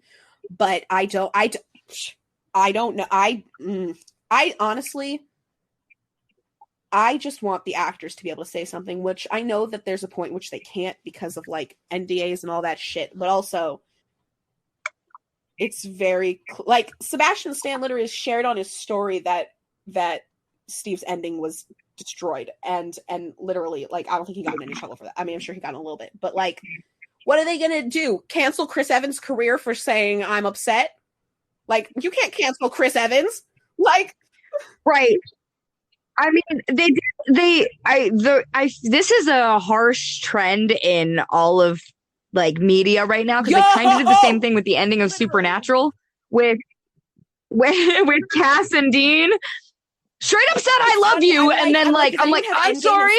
What? To see if we can actually get the correct version, to see if we can get a confirmation there. Because no, it's the exact same thing. Remember, I said almost 2 hours ago. Apparently, I was like, they destroyed it all in the same time. 3 decade-long franchises: Game of Thrones, Supernatural, and Marvel. Yep. How did they do all 3 so badly? And 2 of them were no homo, and that was Destiel and Stucky. And it was like literally, do you remember that the hashtag Give Captain America a boyfriend was going so big, and then suddenly there was an ending the actors hadn't known about previously? I wonder if they have anything to do with each other. Right. And like with Destiel, what's funny is I've been to a Supernatural convention, so I saw just how like deep into not only the fandom was into this, but like Jensen never liked talking about that aspect of their relationship in public. And I don't think, I think it was because he didn't want to lead the fans into something that was not going to pay off. I think that's part of it. Because he had a pretty close relationship with the writers. So he was like, it's not going to happen, guys. That's not what's going on. And Misha, on the other hand, was like, that's absolutely what's happening. We're super gay. I'm like, dude. Part of it, I think, like, people are like, Jensen was super uncomfortable around it. And to a point, I'm sure, like, part of him was, but also, if he knows his character well enough, the thing is, they did Dean the same way they did Bucky. They did Dean the same way they did Kirishima. When you are that manly and you go out of your way to constantly prove how manly you are, honey, what are you hiding? What are you overcompensating for? Like, the fact that Dean was so aggressively straight that it was very obvious he was also into dudes. And it was very obvious that he was just so insecure around women. And it's like, right. Dean fucking Winchester, you like boys. Just admit it. It's okay. Like, people are like, oh, not everything has to be gay. And I'm like, yeah, well, not everything has to be straight. Like, name 5 gay things. Name 5 gay things that actually are respectful of the gay community. Name 5 gay things. Please. Ugh.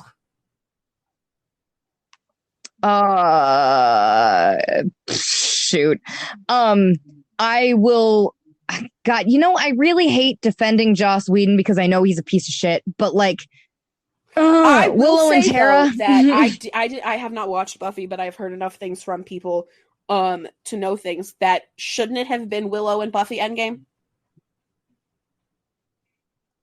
Or Tara and Buffy. I guess I could see that. I really loved Willow and Tara, and Joss has a killing people for character motivation thing, but that wasn't what that relationship was. Like, Fox threatened to cancel the show if he didn't break them up, and he said, "Fuck off, they're not breaking up." I also am aware, though, that he never would have made a main character, but he probably wouldn't have been allowed to. So that's it. I mean, all of the Scoobies were pretty much main characters. Like, yeah, Buffy was the main character, but it was an ensemble cast very much so, especially in the later seasons. And in fact, there was a whole half season where Willow was like the main character. Like, it was her focused on her character arc. That's good. So, I mean, yeah, exactly. And so again, this was like 90s, early 2000s. So he did what he could do. And even then they like threatened to pull his show. Time, right? Exactly. Like, the thing is Hollywood's in for a huge awakening because they keep pulling all this queer baiting, forced closeting bullshit, including their actors. And it's getting to a point, like, there's so many closeted couples that everybody is aware, like, what's going on. Like, I'm not going to name any names, but like, it's common knowledge who the industry beards are. And like, honestly, like, you date this person, you're coming out, basically. But then there's also obvious that, like, there's also, regardless of who the other people are dating, there are pop stars whose whole image are they gay or are they not gay? It used to be Bieber's image, and it's no longer his image. It's Shawn Mendes' image now. I wonder, is he? Who knows? I cannot answer that question. I do not know. But he literally, that's his brand. He's taught at schools, at like music schools, that his brand is he gay or is he not gay? He makes money because people are questioning it constantly. And I'm like, That is so ridiculous. Because I understand when you're in the public eye wanting to maintain privacy. I completely understand that. But why on earth do you stick the obviously queer kids with someone of a gender they're not attracted to just to perceive straightness when they can't even fake being into them? Like, let me think of one that has, Colton Haynes. Colton Haynes has talked about how he was forced to be closeted. And his agent said, you need to go back in the closet. And his career has not recovered since. I don't know what he's been in since Arrow. But he basically was like, they tried to have me date girls. And I was like, no.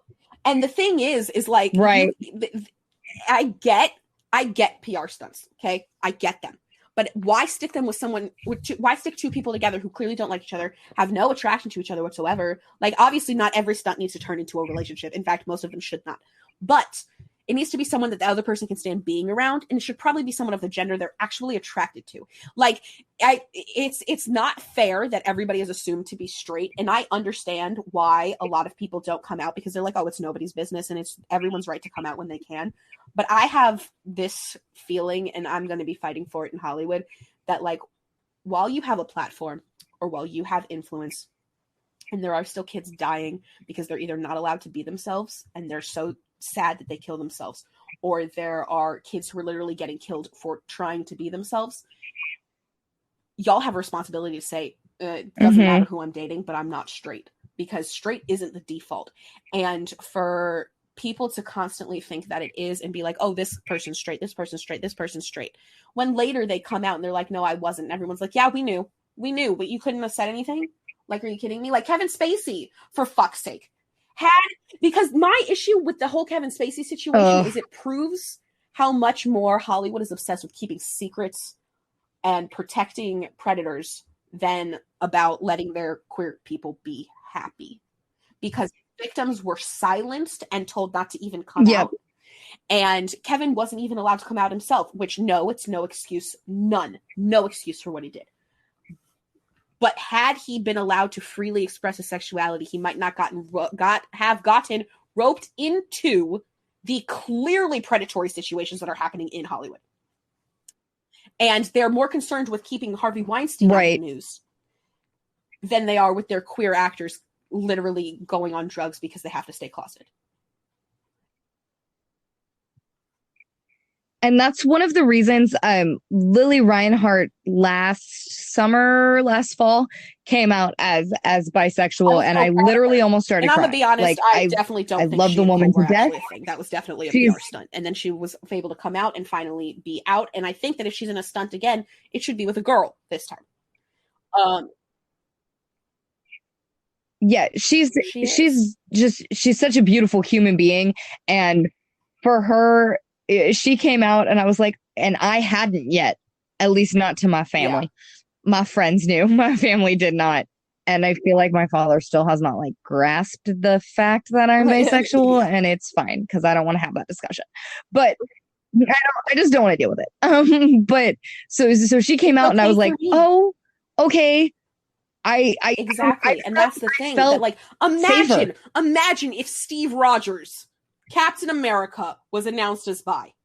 Like, imagine that people are like, you know what, Captain America, like boys, it's okay if I do. Like, imagine. I feel like people don't grasp how much media has an effect on us as individuals and us on society. I said this a while ago on my podcast. Comic books and media in general are a litmus test for the society that birthed them. And that is reflected in every era, in every decade, in every form of media. And so yes, and I made a TikTok video about this like a couple months ago. If you are one of those people that tells people to calm down because it's just a movie or it's just a TV show, just know that you're trash and I hate you, because not only for so many reasons, stories and characters are part of the human experience. Humans have always told stories, whether it was passed down verbally or written, and then finally to the point where we could like recreate visuals of them. But human beings have always told and been connected to stories. So to tell someone that they are overly connected to a story is super gross.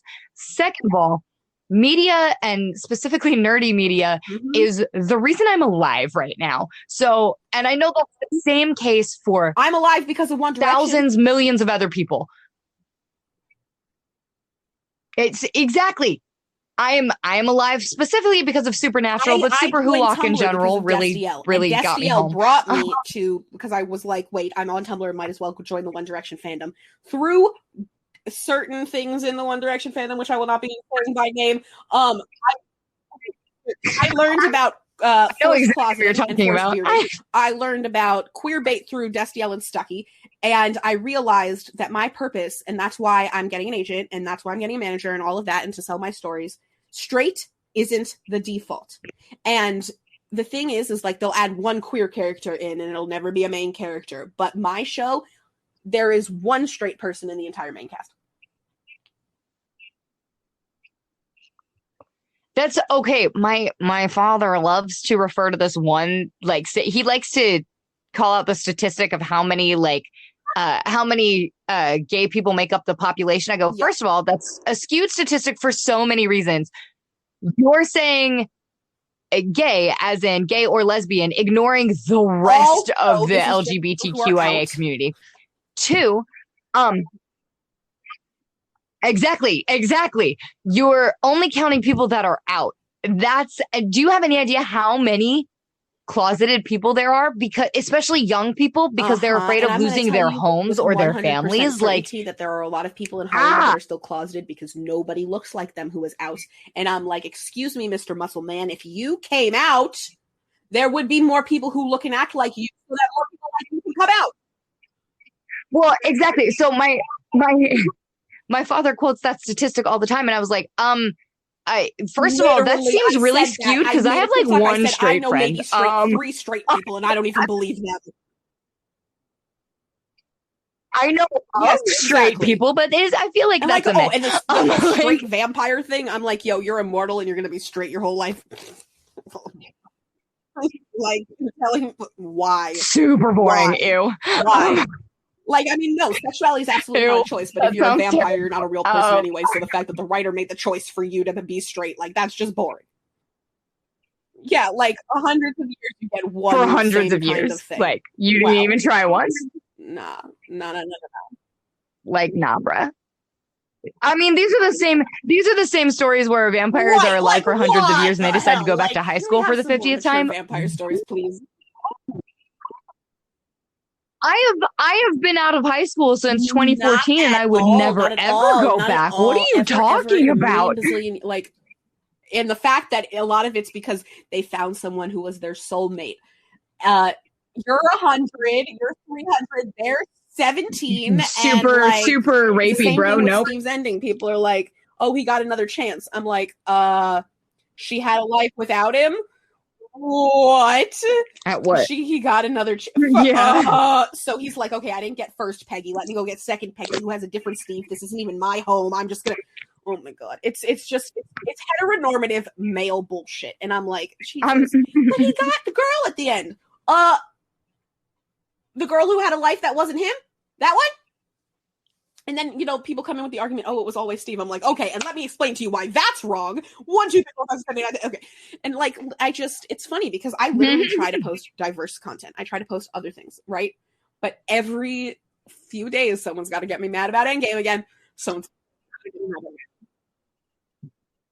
No, I love it. I love it because you have the same energy I do. I'm like, I will die on this hill and I don't care how old the content gets. I will be here 10 years from now after Game of Thrones has been over for a decade still bitching about it. I come up with a new argument for it every day. Like the new one that I'm going to be posting is straight up Steve go to therapy challenge. Like, because after Falcon and the Winter Soldier, the fact that Bucky's in the fact that James Buchanan Barnes is in therapy. Steven!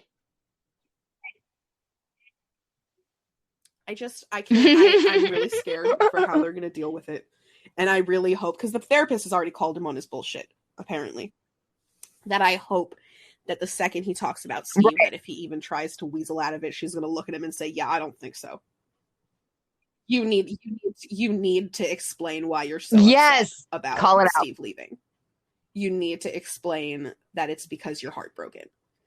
And as long as they're just that acknowledged, and as long as he doesn't say I'm not, I don't think Sebastian would ever say that, though. I don't think he would let Bucky ever say no homo.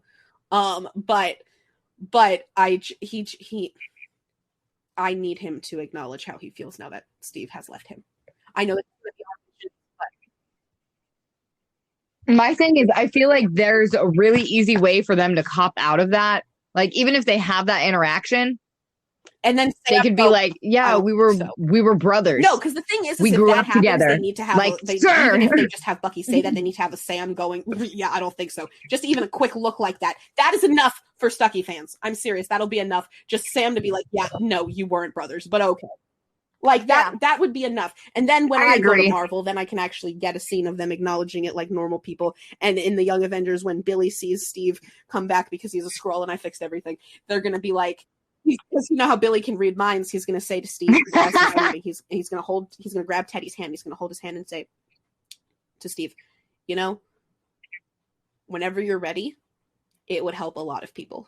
And that's it. Just leave it at that. It's so simple. It's lying. I love that. See, that's my main goal. My main goal as a writer, my only goal as a writer is to write something that affects just one person the way and that's my exactly favorite pieces of media have affected me. Someone's like, oh, you block people you disagree with, who disagree with you. I'm like, yeah, I do. Oh, I saw that. Yeah, I saw that. Like, media, but also that's like the whole point, bro. With keeping queer fans happy than keeping this comfortable. Right. I had to straight up turn off my comments for a while. I only have like 3,000 something followers, but I pissed off the Snyder fans. Oh, wonderful. I was getting death and rape threats. I was like, oh, like I insulted Iron Man. And it got on British incel TikTok. So what's going to happen is like my show's going to be a thing and they're going to be like a bunch of British 17, 16-year-olds trying to follow me. Like, why did she block me? Because you were being a shit and rude to me about Iron Man a long time ago. Like, I went through like a whole thing, just every comment, block. Yeah, block, block, after I delete the comment. I literally got a comment that said, I think someone needs to remind you that a grown man could choke you with one hand. I was like, bro. I just, bro. And that was one of the tamer ones. People are scared of fandoms, and I get it. Like, toxic, Stan Twitter's toxic as fuck. But, like, that's my point, that there comes a time when, remember when everybody, minus Chris and Tom, which is weird because they're actually apparently closest with him, when Chris Pratt got, like, destroyed because he's kind of part of a homophobic cult, and RDJ and everyone started standing up for him. But do you remember they said nothing? Yes, I do remember that. It's horrible. When people were getting misogynistic attacks. That Bree was thrown to the wolves. Yep. And yes, my entire heart and soul. But Chris Evans, if you would have said something, it would have stopped. Like, immediately. Oh, it would have shut it down immediately. Literally. And we only needed him. Like, that's we wouldn't have needed the whole cast. It would have just had to be Chris Evans. The power that he has over toxic masculine fans, because he, like, him acknowledging that it's okay for people to ship Stucky would open so many doors. Like, literally, if I just take a TikTok of him and he's standing in front of one of my Stucky posters, like, just talking about Marvel, like, in general, do you know what would happen? Stan Twitter would go bananas, but they would also shut up. You know, because it's like, it's Chris, the thing is, they don't realize, especially in the age of social media, the kind of power they have. But they also don't realize in the age of social media how toxic everything is, because they didn't grow up in social media. They really didn't. And because they got famous so fast. Like, Scarlett Johansson grew up in the industry. She doesn't have social media. Chris Evans just got an Instagram like 7 months ago. Like, and of course, none of them have a TikTok. But I'm going to make them, don't worry. But, like, they truly don't understand, and that's one of the reasons why people our age need to be able to be saying this because we grew up on it. We saw everything change. We saw what happened with the fandoms. Like, I know what fandoms want because they'll literally tell us. Like, obviously, we're not going to, cater everything for everything they want. Right. Like, we're not going to give them everything. We're not shy about it at all. It's our story. We can tell it.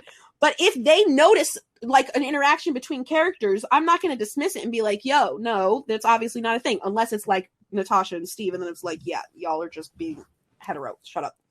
But, like, the thing is it is literally very simple to leak things correctly so that the fans think they discovered something, but you're literally leading them the whole time. Taylor Swift does it all the time with her Easter eggs.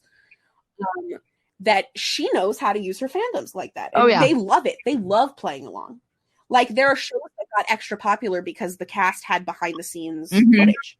And crew had behind-the-scenes footage. Like, while I filmed the Z, all of my cast and crew, I'm going to tell them, get TikTok. And then, like, we can show some behind-the-scenes stuff. Obviously, we're not going to show filming everything. Obviously.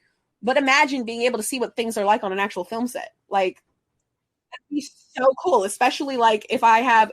Oh my gosh, absolutely. My producer Chris showed up on set today. Ha ha ha, I made a video with Chris Evans. Like, that'll be so much fun for them. Like, the thing is they don't realize how, like, I hate to use the word influencer, but they really don't realize that influencers really are called that for a reason. Yeah, they wield it's kind of scary, dangerous amount of power. To think about when we get it right. Exactly. And like the fact is what you could do with it. Like, absolutely. The Avengers as a whole. Imagine one Avenger came out. Imagine the ripple it would start. Like the thing is there was this whole manifesto that happened in Germany. 700, I think, actors and artists signed and said, we're queer, we need better representation. Imagine there was like that in America. And imagine it started with one Avenger. Yes. One Avenger comes out, the entire world would be like, wait a sec. And I'm going to be honest, the entire world would freak out for like a week. And then they'd be like, yo, I can't consume any sort of media without there being a queer person involved. I guess I got to get over myself. I mean, they'll still be butthurt about it. What are they going to do? Just never watch anything ever again? Never listen to any music again? Okay, cool. Like, sure, go for it. Don't watch. Like, well, yeah, that's my other thing. Is fandoms, they get so toxic so fast for anyone that's not a straight white dude. And because... I've been attacked by so many people. I don't want to just narrow it down to straight white men. Men in general think they have claimed this space and that it is theirs. Yeah, and it hasn't been theirs because women weren't decades. Allowed. And not because they didn't care. Right. And I can't even count how many times I have been told that I'm allowed to have an opinion once I'm done making someone a sandwich. Or I was called a model as an insult one time. I was like, that people like read a comic book on my page, and I'm like, yeah. Oh my god, you're just assuming I don't know comics when I guarantee I know more than you. I would say maybe know more about comics than I do. And that'd be Moose, Straw Hat, Goofy, and stuff like that. And to be honest, Straw Hat, Goofy, and I got into it a couple months ago about Steve's ending, and I am ready to go at it again because I have more ammunition now that I think even he would be on my side. But oh yeah, no, I love his content as well. Like there are a few people on the planet that know as much as I do, and that's not a flex. That's I have no life and I have depression. So then Kate Bishop, then Hawkeye, then Bucky Barnes. Like exactly. Like whenever, and it's maybe you should try picking up a comic book sometime, which I got several times yesterday. I was like, first of all, you assuming that I haven't read a comic book makes you look dumb. Second of all, let me direct you to the podcast I have where I literally analyze comic book characters year by year. No, we're talking, and like people are like, "Oh, read a comic book, like you'll feel better," and I'm like, My favorite interaction I've ever gotten into was I did my Betty Ross episode. Just like I had posted it, and then I had gotten into an internet conversation about the Hulk, and he goes, "You don't even know who Hulk's girlfriend is." I was like, "Actually," and all I did was link the episode, and then it was dead silent. I was like, "Oh, interesting." Wow. Yeah, they're so sensitive. I was like, look, arguing about comic books is one thing. You probably do know more about certain characters than I do, but I promise you, when it comes to female comic book characters, you don't. You just don't, because the amount of my poor father got to see the amount of research that goes into my podcast on a daily. I pull from exactly. Like I'll go on Wikipedia. Well, I start on Wikipedia just to go check their sources, and then the Marvel Wiki, and then I read two to four comic books from every single hero, and then I sort through all the relevant research, and then I pare it down into my podcast. Like for just the Bronze Age, I had almost 400 pages double-sided of research that I have to sort through. Like, you don't know more than me, because unless this is what you do with your life, you can't. Exactly. Because this is literally what I do. I have too much time on my hands. That's all it is. Like, exactly. And I think, and I've gotten into several conversations with like 50-year-old men that are like, I've been reading comic books longer than you've been alive. And so that's when I made a TikTok probably a month ago, where I recorded my dad. I said, hey, Dad, he didn't know this was happening. He goes, oh, we're videotaping. I said, yes. How long have you been reading comic books? He goes, probably since I was like 7 or 8. So like the 80s or the 70s and 80s. I was like, yeah. And how long have you been collecting comic books? And he goes, same. And I go, and who knows more about comic books, me or you? He goes, oh, you by a lot. I was like, oh, like the thing is what really gets me, and I get that they don't want to get involved in fights or anything, but like what really gets me is that Chris Evans fought so hard to bring Brie Larson to the MCU, and then still let people shit on her. And the thing is I don't blame him too much, because I really don't think he realizes the power that he actually holds, especially over the fandom.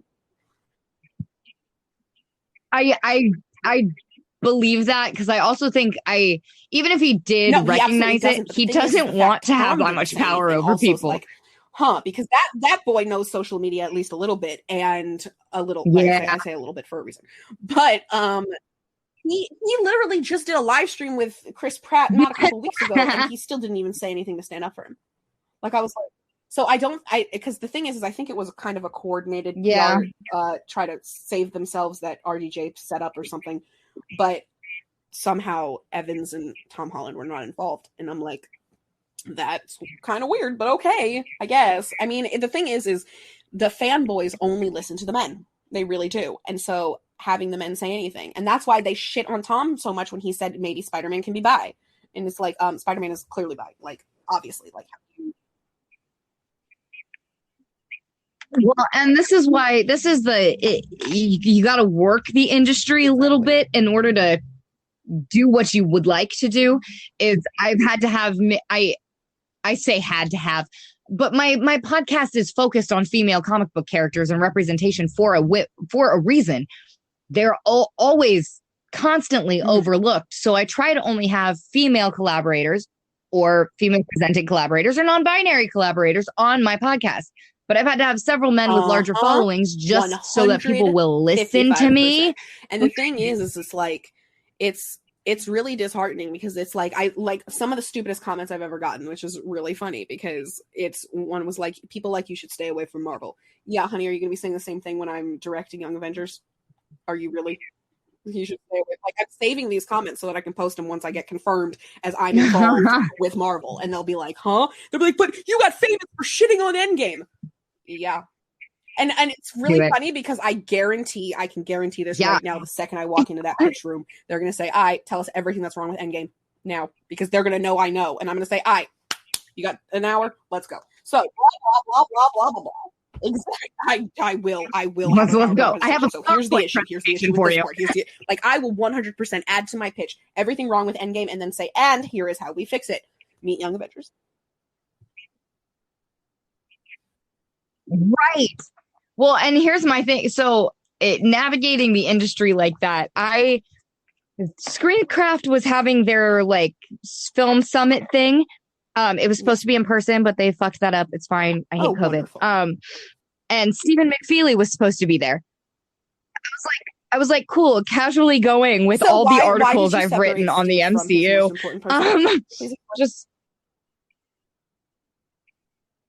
I'm just gonna slip that in there. And then they switched it to virtual, and Stephen McFeely isn't even on the guest list anymore. I was like, well, fuck it, I don't even care. I just want to know what they were like, because they wanted to say, oh, it was always Steve at the end. I want to know how the hell they came up with that when their rules of time travel don't even make sense. Like, I know it was them. I just, especially because people are like, oh, I want to know the thought process for sure. Before he left, they were told you have exactly enough particles to put the stones back and return here. And instead, he went to the 40s, which was a separate timeline. So how the hell did he get back? Okay, yeah, also another timeline inconsistency. So when they went back for more Pym particles in the original, like, go back in time mission, they went back to the 70s. And you're telling me Peggy Carter didn't age a fucking day between the 40s and the 70s? The only way that it made sense in my head that he came back to the real timeline was that he went to the 70s when and I was like, but Peggy would be like 60. Like, why would he go and have a life with a 60-year-old who had a husband with someone else? Like, that doesn't even make any sense. But then I remembered, oh, it's an alternate reality, which means he could have gone to a different time because the writers confirmed and he went back to 1949. And then I was like, what? So you're telling me that he didn't have any Pym particles left? It doesn't make any sense. Like, they were trying to cover their butts, and then the Russos said no, it was an alternate reality, and I was like, oh my god, y'all can't even agree. And regardless, they both betray Steve's character. Like, and it's the crux of it is him abandoning Bucky, but also abandoning character growth. Like, it's I get that they had to write people out. I just am very disappointed with every single character's ending. Every single character's ending. You could have done it better. And Hawkeye has not been good since Age of Ultron because Clint's whole thing is he does not have a family. Like, where the hell did they pull that out of?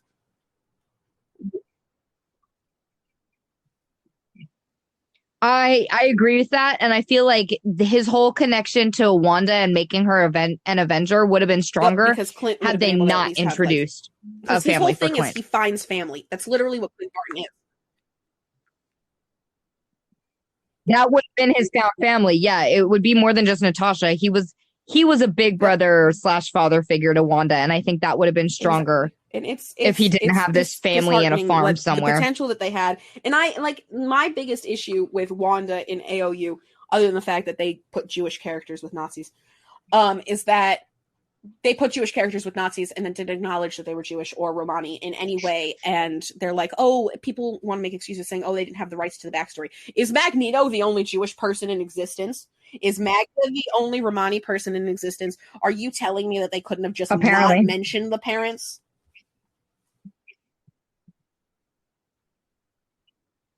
Well, and see, here's my other thing, is that's super easy to retcon back. Especially, it's very easy. Especially considering WandaVision. Those little kids playing young Pietro and young Wanda were not white. They could just, they neither were their parents. So simple. And I mean, to be honest, I understand why people want to recast Elizabeth Olsen because she's white and she has said the G slur and people have brought it to her attention. That hurts me because I love her in the role so much. She does such a good job. But people who live in the public bubble, and she's an Olsen. She has never lived in the real world. She has never lived in the real world. She is getting answers on both sides, and there are people all over Europe who use the G slur and don't know it's a slur and will defend it till the day they die. There are people in her ear telling her that it is okay to say. And there are other people saying that it's not. And the problem is that it's fine. Yeah. I would never, because I cannot. I am not Romani. But if there are Romani people saying you can say it, and then there are other ones saying that you can't, if she's in her own bubble, filtered through PR people, like I do have an issue with Jason Momoa's Instagram username. What's she supposed to do? Yeah. It's Pride of G Words, which is his production company. I don't even know what it is. His production company. And I'm like, that. And then, of course, they leaned into the fortune-telling stereotype in the show a little bit. And I'm just like, can y'all please stop? Like, the only thing they can do to say all this is say, it's very simple. They can just say, Wanda didn't know. Like, they can say it's that simple. Wanda didn't know. My issue is that the writers knew and still put her with Nazis. When she represents, Well, yeah, they pretty much said that Wanda didn't know. She said we thought we were changing the world. They very much did not know what Hydra is, and there's one creator, and God, I don't remember her username for shit right now, but she was bitching and complaining about Wanda and Pietro and how it's inexcusable that they would join a Nazi organization and they wouldn't have become Avengers after that. I go, first of all, if you think they actively knew what Hydra was, if you think the U.S. government is the only government Hydra infiltrated and guys themselves underneath, you are with so the characters choosing. And that's one of the things that I have to make sure I'm clearer about on some of my TikToks, because, you know, the fanboys will come in there. Obviously, the characters didn't know. And I'm like, yes, I am criticizing the writing decision. I'm criticizing the writing decision, the same writing decision that they did for Hydra Cap. Why would you do that? And people are still oh God, that was so stupid. I remember when that happened. I was like, it wasn't no. him. It's like, yeah, they shouldn't have done it in the first place. And the fact that out of all the things they could have grabbed from the comics, the fact they made Chris Evans as Captain America say "Hail Hydra" in the elevator, he could have not said anything. Like, come on. And that was just like, yeah. I get that he didn't want to get into another fight with them, but Lord on butts. Like, you know what's really annoying, though, thinking about it now? Remember when he was fighting himself? At that moment, 3 Steves would have existed right there in that spot, because he's returning something, and then as well as the Steven Ice. So, poor Steve, like, it's Endgame makes me feel sometimes. Yeah. But it's easy. Like, Bucky can literally just say Shabbat Shalom. Like, come on, make him Jewish. Like, come on. Y'all are cowards. Like, why is it? Why? I can't think of possibly why. The only things left out of Arnie's backstory, the fact that he's gay and Jewish, I don't know why those would possibly be left out. I can't think. I completely agree with you. I just think Marvel 100%. does, Disney more does not have the balls, balls, which Disney is really funny, doesn't have you know the what's balls. going to happen? The queers and the Jews are going to take over Disney, and it was owned by a Nazi, created by a Nazi. So, literally karma. Sorry, Walt, your frozen head's going somewhere else. That's karma. Yup. Good riddance. Good. Bye. You know who scares me the most? It's not even men in comic book fandoms at this point. It's Disney adults who refuse to acknowledge the fundamental problems with Disney as a corporation. They literally, like, ruin everything. And I hate. Well, and I was specifically talking about, like, there was this one conversation going around when the live action Mulan came out, which I'm sure you know all the problems surrounding that. Yeah, they're like, yeah, we're going to take out all the songs to be more respectful to the culture, but, like, no one of the actual culture is going to be on the production team. And then we're going to film at concentration camps. Bruh. Okay. And there were grown-ass women, obviously they were white, but grown-ass women going, I don't know, you're just spreading negativity and hatred. Disney is such a positive thing for so many people. I was like, oh my God, are you serious? Are you 5 years old? Anti-Semite, like, good riddance. Who cares? Her character wasn't even that great. Like, okay, because strong and strong female doesn't always equal empowered female.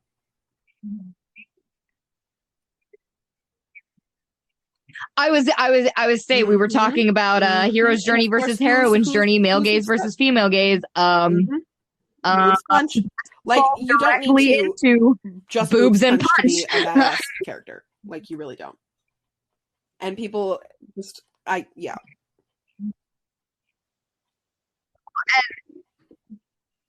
See, I didn't even realize what the major differences were between male and female gaze, because you don't see the female gaze that often, especially in comic book movies.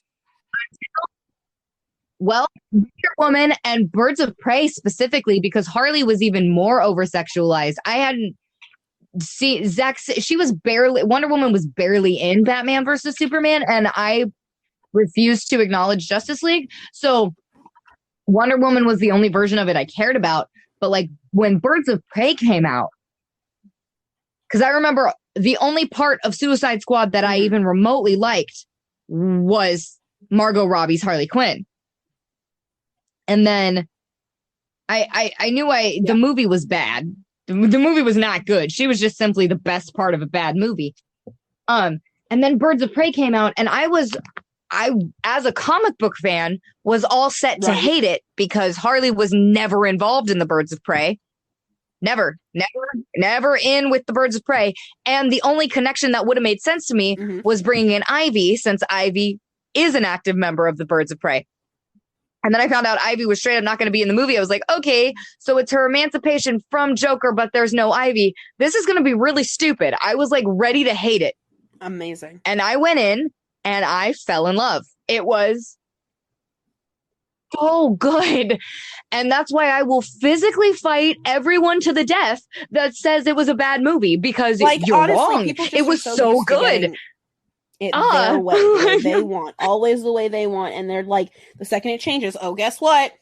Now I'm not going to watch it. I'm going to hate it just because of fundamentally what it stands for.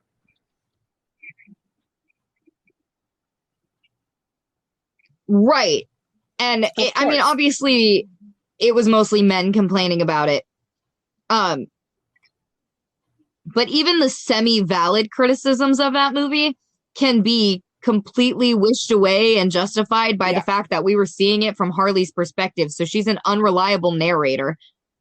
So if something didn't make sense, or if you felt a certain character wasn't getting enough attention, guess what? It wasn't about that character. It was from Harley's perspective and about Harley. Like, they'll praise Joker as the greatest movie ever made, and it's like, you mean glorifying a mass murderer? Like I said, like at the beginning, my favorite iteration of Batman ever is Lego Batman, because it ridiculizes it, but it shows accurately how dumb these motherfuckers are. Like, yo, get your head out of your butt and become functional human beings, and maybe you'll have some character growth. Right.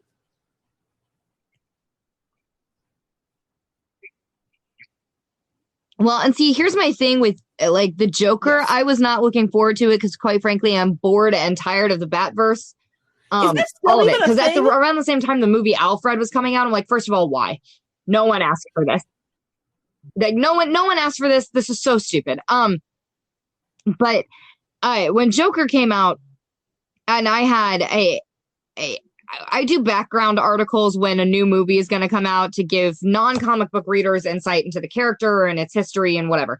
Correct. Exactly. And Joker really doesn't have a backstory in any of the 8,000 alternate DC universes. And they basically gave him Lex Luthor's backstory, who's a far more interesting villain, by the way. But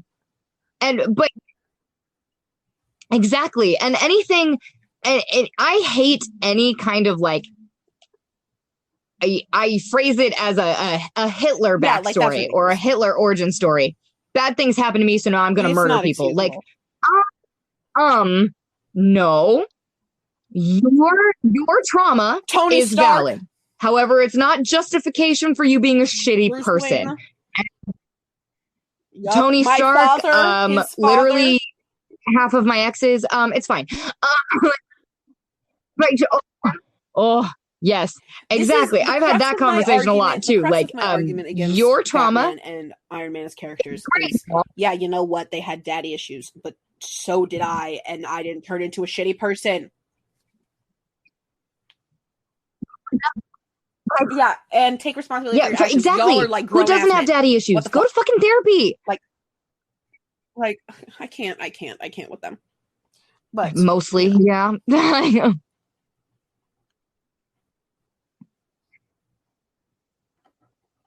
Yeah, I completely agree. Tony Stark specifically. Yeah, like you want to sympathize. I feel like he's one of those characters where part of you wants to sympathize and the other part of you is just like, and you're like, never mind.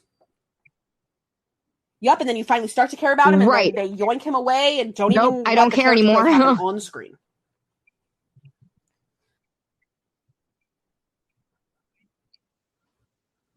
Right, and I feel like his entire character growth was why would Pepper give hinged upon the existence of his family.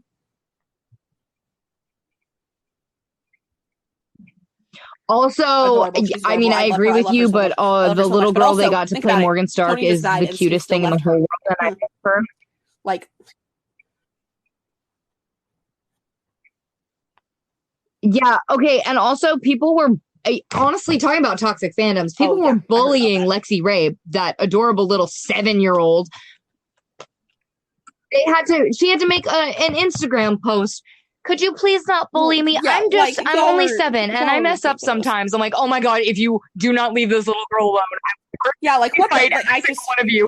That is the a thing baby is and it's you just leave her alone toxic right now. fanboys who think that they own the world and don't realize that other people matter and that straight isn't the default, and they're so comfortable in their worldview that they hate when it's challenged. And it really is really unfortunate because it's like maybe if you actually experience things that Yep. weren't just everything that you have learned, then maybe you'll be a more accepting person and you realize that you aren't the only person in existence, and you're definitely not the only person in existence who actually matters. Everybody should be represented. Just because you've constantly been represented doesn't mean you need to be like, oh, Exactly. why does everything have to be gay? Because you are comfortable in your life with everything being straight. Maybe it's time for other people to feel comfortable too.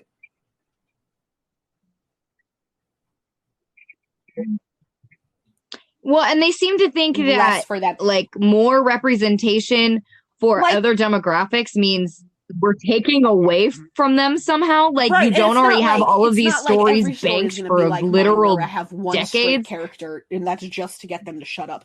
But it's there are other people who like create more straight characters. I don't, because I don't feel like that's something I can accurately write. I mean, I thought I was for a while, but I was wrong. So, but it's like not everything has to be about you. Like, and I'm literally gonna say this like on like a live or something, like probably next to Chris Evans. Listen, this man is the literal embodiment of male perfection. But Hollywood, you've done it. You have done it. It is right here. You don't need more copies of him. We have enough.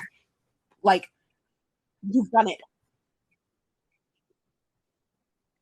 Well, and here's my other thing is Exactly. why do they care so much about a character's sexuality? Exactly. Like, why does it matter? Unless it's integral to the story, it doesn't matter. The show I'm working on is based in Greek mythology, kind of. I'm using characters from Greek mythology. And so everybody's gay, obviously. But it's a natural thing. There are straight romances, Like there are bisexual romances, there are gay romances, and it doesn't fucking matter because it's not important to the story. It's important to certain characters' motivations. And like my show, but in the story and of itself, as a when I first started whole writing it, I thought does not change. And if people are listening to this podcast again later after my show was a thing, and you're wondering if Tori is straight, watch the show. I wrote this show when I first thought I was straight. I thought I was straight when I wrote the show, and then I realized I wasn't. And it took me 23 and a half years to be like, oh, maybe I'm pan, And so like it's like Tori's discovery of her sexuality is important to her character, but everybody else pretty much just exists as not straight. And then there's one character who's going to come out at one point. They're going to be like, yo, that dude's hot. I'd fuck him, but no homo. And everyone looks at him as like, yo, that's a little homo. But I like girls. Yeah, there's bi. That's a thing. Oh, I guess I'm bi. And it's that simple. Like, right. Like with mine, I also started writing mine when I thought I was straight. Yes. And the character I wrote for me, because you do that when you're an actor. Daddy issues and you want to create yourself the perfect man, and when you're a control freak, can love you, and it's actually a metaphor for you learning how to love yourself. Are we the same person? Okay, cool. I started writing, so I wrote Athena for myself. I was like, yeah, she's gonna have a romance with this one. I was like, oh, and then like, yep, because I was at the point where like my character started going off without me, and I had less and less control, and I just kind of had to follow it. And it was I was outlining season 3, and I was like, she kisses a girl. Why does she kiss a? Like, this is about me. Until I realized I was like, wait, did I just make Tori straight? I'm not even straight. Hold on. And so, like, there is an episode about Tori figuring out her sexuality because it's a bigger deal for her because she's the main character, right? Like there's going to be a whole episode that's called The Gay Council. It's really funny. It's in season 2. And basically everybody there's a lesbian, there's gay, trans, no, I don't think, okay, so this is about sexuality specifically, not gender. There's actually a line in there that specifically goes, Tori, we don't have time to unpack your gender right now. We just figured out you're not straight. Relax. But basically, so we have someone who's gay, we have someone who's lesbian, we have some bi people, we have pan people, we have a straight person, obviously, for equality. And basically, we go through and explain what the sexualities are. And basically, they're like, Tori, are you straight? And she's like, well, I think so. And they're like, okay, honey, look up scissoring. And she's like, why? And they're like, just do it. And she does. And 2 seconds later, yeah, I'm not straight.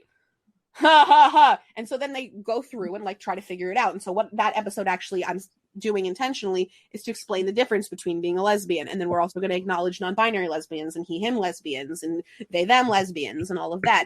And then we're going to talk about what being bi is and how it's a big umbrella. And Tori's going to be like, well, that sounds kind of like it, but it feels weird with the genders like mine, genders not like mine. Nobody has a gender like mine. Everybody's gender is different. And they're like, we don't have time to unpack all of that, Tori.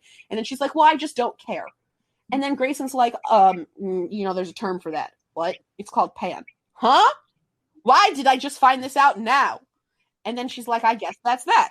And so basically, because every single piece of media that I do, if sexuality is in there, which it usually is every piece of media will have the difference between bi and pan. And then making sure to clarify, but there are people who feel that way and still identify as bi, and they're just as valid, and it doesn't invalidate your sexuality based on what someone else identifies as. And so that's why I will have an entire episode dedicated to Tori coming out. I will, because it is so essential to be like, hey, this is what the difference is. If you don't feel comfortable with a label, you don't need a label. But if you want to get technical, this is the label. And so it's important because I feel like had I seen a scene like that growing up, I would have been like, I'm pan, duh. Like, I just don't care. Why does it matter? Right? Which is exactly the way Tori feels. And so that's what I want represented in media. And that's what I write what I want because I didn't get it because people. Exactly. Right. What you would have needed. Yeah. That's exactly the way I go about it as well. That's exactly what because I'm I mean, there's going to be someone else who needs it. I'm obviously not going to cast non-queer actors to play my queer characters, but I'm going to say specifically, like if there's a specific part of your storyline in your life that you want incorporated here, let me know. Because, or like in general, period, because I want to make sure that everyone feels represented. If someone can juggle, the character can juggle. That's really cool, right? Why not if somebody's disabled? Obviously, the character's disabled now, too. Cool. Like, people are like, oh, what's next? A queer, disabled, a Muslim, autistic, transgender, 6'4", I don't know what else. They're a fat person. There you go. So, yes. That's exactly. Like, you're telling me that person doesn't exist? Yes. Like, that's exactly what's next. Do you know how many labels that covers? Like, if you want to get technical, let's see if I can actually open exactly what I wrote because it was so beautiful. Danielle Silverstone bio here, where I said, existing as a neurodiverse, queer, Sephardic, Ashkenazi, Jewish woman with a disability and a fat disorder. Imagine that. People who are neurodiverse will feel represented. Queer, Sephardic Jews, Ashke Jews, women, disabled, people who are fat. They're all going to feel represented by my character simply existing and telling her truth.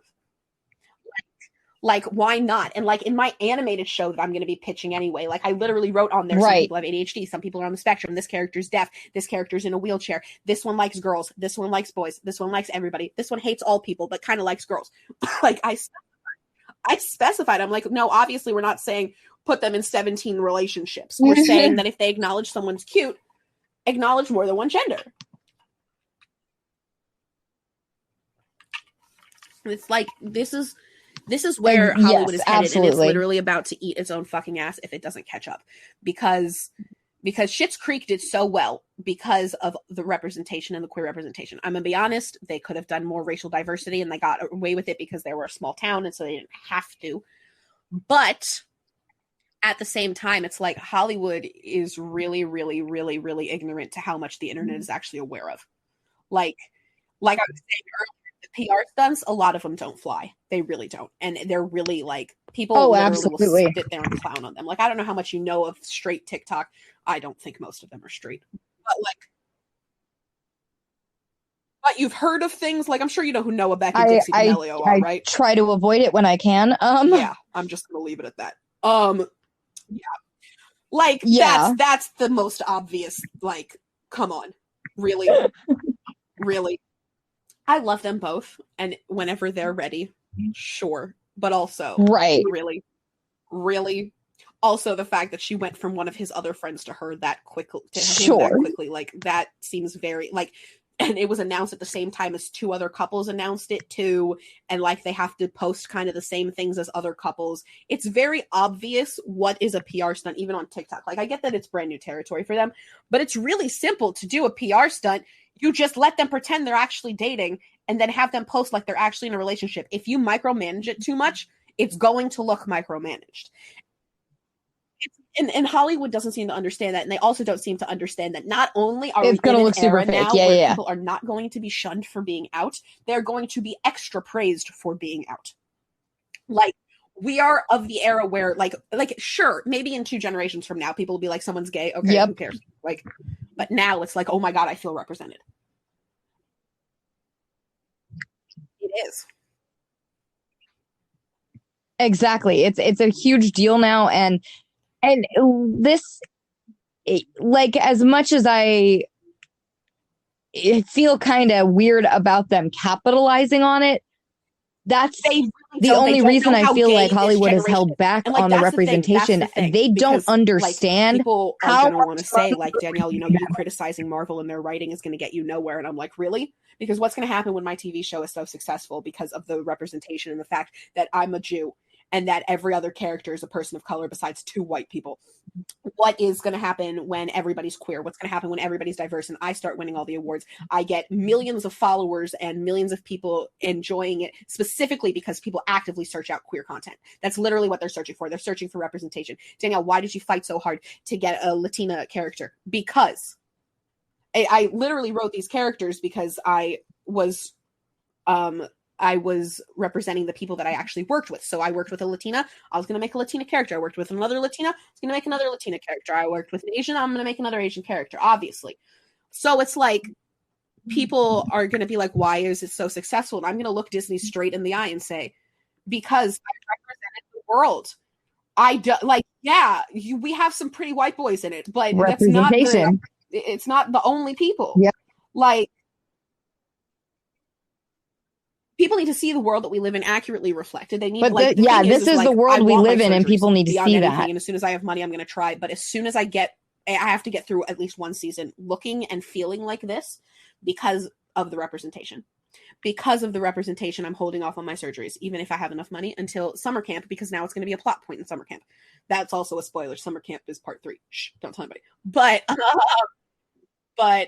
basically, because people don't know about my disease, people don't like, I'm not, the thing is because of the way that my body is proportioned, Hollywood doesn't consider me fat, but Hollywood definitely doesn't consider me skinny. So I was never getting any roles, and so I had to write my own shit. I also didn't like when people told me what to do, but that's an all separate thing. But essentially, like, people need representation. It's that simple. And then Hollywood, and then what's going to happen is Disney's going to fuck up. Disney's going to fuck up again with something Jewish and something queer, and they are literally going to go to the most vocal queer Jew they know, and they're going to be like, Danielle, how do we fix this? And I'm going to say, give me the Young Avengers. I will take it from here. You let the queer Jew be in charge of the queer Jews, because clearly y'all don't know how to handle them. Let me handle it, and I will be hiring writers who can represent the parts of this that I cannot. Very true. I can write for Billy and Tommy and Katie. I can write some of the gay stuff for America, but I would absolutely want a queer Latina on my team for America. She is amazing. Oh, I would love to write for America. I am Jewish. Yes. I'm not Latina. I can't write for Oh, I love her. There you go. I mean, I am, but not a lot. I'm a quarter. These kids, these young Avengers, like, the thing is they're the new generation for a reason, but these comic books were written like a decade ago and started like a decade ago, and they still are taking long to come on that I don't think, like, comic books have always been significantly more progressive than the movies. And I understand about the Hays Code and all that goddamn bullshit. But it's gonna take Disney fucking up again. It's gonna take Disney fucking up again. And honestly, they're probably gonna call me. And I really, really don't want to, like, I mean, I'm manifesting it now. Disney call me. But like, I'm eventually, like, when I sell my shows, like, if I have a show on Netflix, I'm gonna get a couple million followers. So like, they're literally gonna be like, who knows comic books and is a queer Jew? Ha ha ha ha ha. And I'm gonna be like, you called? I was waiting. Just give me Bucky, give me Peter, give me Peter Parker, and give me the Young Avengers. And we can do it. Here's my list: the queer Jew, the queer. Just Jew, walk in. I'll Jews. take these characters because you don't know what to do with them. Even if I'm not directing all of the projects or writing all of the projects, you will let Danielle approve things, especially when it comes to being queer and being Jewish. Because honestly, the problem that I have the most with is there's literally no way there are no queer people involved at Marvel. And Kevin Feige is Jewish. Right. And I've said this for years that they just need like a comic book consultant. Like, that should be a job. They just sit in the corner of the writer's room, and every time a writer goes, what about this? And it doesn't fit the character or anything the character would do, the comic book consultant gets to whack them in the back of the head with a comic book. I just think it's a great idea. Like 7 different comic book storylines. It's fine. But as Marvel does, I've never been a like story stickler. Like, you can do whatever you want, variations of the story, but the characterizations need to be that man accurate. Would say fuck more than I do. Are you kidding me? He would join the army specifically so he can swear. And like, I saw this post that was really funny. Yep. And it's kind of a little inappropriate, but who the fuck cares? Basically, it said one night in the 40s, Steve and Bucky are having sex, and Bucky stays up all night. Did he do that because it's illegal or because he liked me? Because that man gets off on illegality. He just wants to do like the wrong thing. I mean, he always does the right thing. Really, like, honestly, like, I don't like thinking about fictional characters having sex. That's the best thing I've ever heard in my life. For fuck's sake. I say as I read fan fiction, but sometimes I'll be skipping past, like, I'll be like, ew, ew, ew. Oh, there's cute. Ew, he said he loved him. Gross. But anyway, like, I'll literally be like, that's so accurate, though, that Bucky's freaking out. I was like, wait, does he like me? Or does he just like breaking the law? Shit. It's no Bucky. It's not be gay or do crime. It's be gay and do crime. Come on. See, that's so much more accurate. And taking away Bucky's voice made me sad. And it's not just because I'm also Romanian and I love listening to my favorite Romanian, but like, it's you know. Oh, Bucky. There's a reason he's everyone's favorite. Although, I'm gonna be honest, he is not my favorite. He is my second favorite. Sam is my favorite. But, you know, I love Star Spangled Duo, but I wish we could have gotten more of the Star Spangled Trio. See,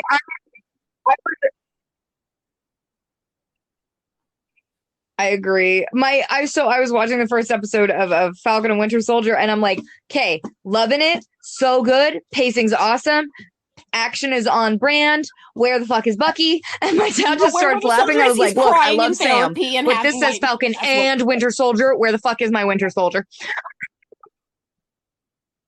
That is pretty much what happened. Yeah, and then right after I said that, it goes into Bucky's first scene. I was like, okay, about Tinder, I'm good. And like, my friend was like telling me about it, and I was like, so you're telling me that a character is overcompensating again? Do you know how often I download dating apps just to fuck with people for a day, and then I just give up? This man is on the like so much. Like, you really think, like, I'm gonna be honest, like, there's way bigger ways same, to bro. know homo than shit. And they're like, oh, they already put Bucky was his brother. Of course they were gonna put that in the museum. You think they were gonna they clearly wanted to lick each other's bodies? Like, we have eyeballs, we know. They were gay. That would have been a much more interesting museum exhibit. Except that Bucky is queer when James Buchanan was our first gay president. So, and dated someone else's vice president. Like, they were together and lived together. They were roommates for 20 years. And you want to... Yeah. They were roommates. They were roommates for 20 years. They were roommates for 20 fucking years. Danielle, they were roommates. That is history. What the fuck? Like, how did you know that? Anytime a historian says, and they were friends, I'm like, bitch. Bucky off as not queer, even though he's named after a gay president. And also the fact that his sister's named Rebecca, they want to say he's not Jewish. Like, I'm like, just hand over the James. Just hand over the James. Whatever. Oh, and while we're at it, while I'm handing over the queer Jews, give me Magneto too, because he and Exy can be together finally. I mean, yeah, he had the twins first. Oh, please don't fuck that one up. Yeah. Like, I always loved you. I always loved you, and everyone's like, yeah, we know. Y'all are very obvious.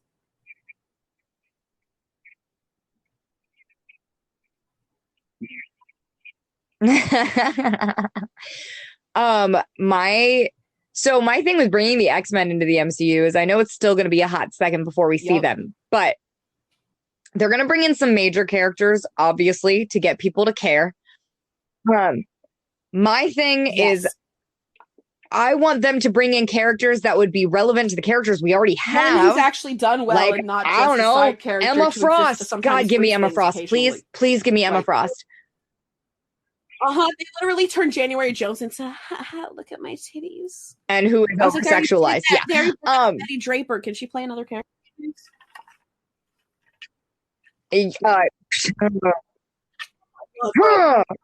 Yeah.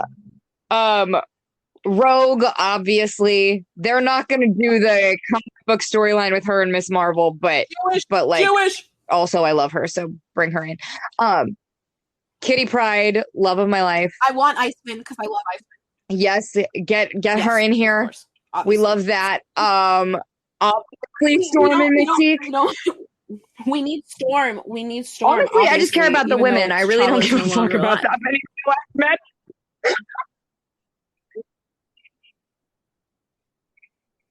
I literally. God, okay, the day I found out Chadwick Boseman died, I literally came home and cried for like 2 hours. And I am 98% positive that maybe 2 people. I was like, cool, I can't function. This is horrible.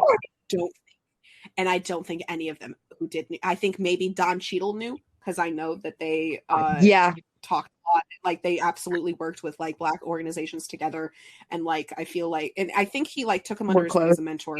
And I know that he was close with the Black Panther cast, so I'm sure some of them knew. But as for anybody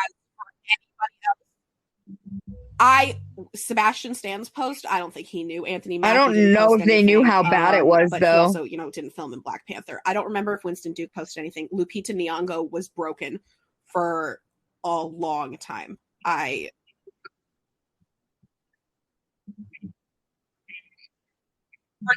That's okay. So my other thing was like people bullying the actors who didn't post. Like, you are grieving an actor who meant something to you that you did not personally know. They are grieving a friend that they personally worked with and knew. Get the fuck out of here. Like, that's one of the things that's going to be. It's definitely going to be one of the things that I point out, that literally I'm going to be making posts like with however many followers I end up amassing. I'm going to be like, y'all need to work on your boundaries. Like, again, it's the same thing. Like, I understand saying, hey, this couple is clearly forcibly closeted. Yes. And we know they're together. It's another to analyze their every goddamn move and to be like, oh, well, this is clearly a signal. This is clearly. Sometimes it is, but sometimes it's not.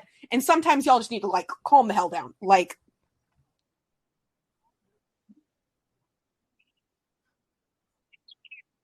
Well, and also people taking things outside of the fictional universe. Like you are taking real Like, I people's get that y'all love Black lives Panther, and I get that dragging them everybody into loved this Chadwick for Boseman, but absolutely Lupita no Nyong'o reason. is Like, grieving her brother.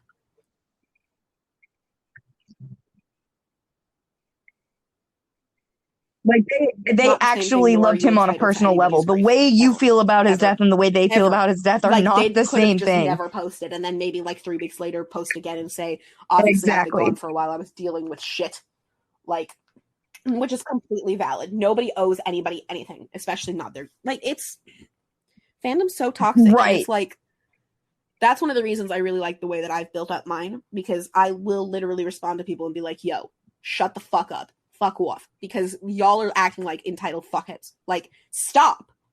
Like, that's one of my things that I'm proudest of. Like, yes, there are some times where I shouldn't be yelling at people, but there are other times where it's like, yo, what is wrong with you? Like, can you please explain to me what is wrong with you? There's a reason I block and delete people. There's a reason I block and delete people. Because y'all, and delete comments, because y'all are just too much.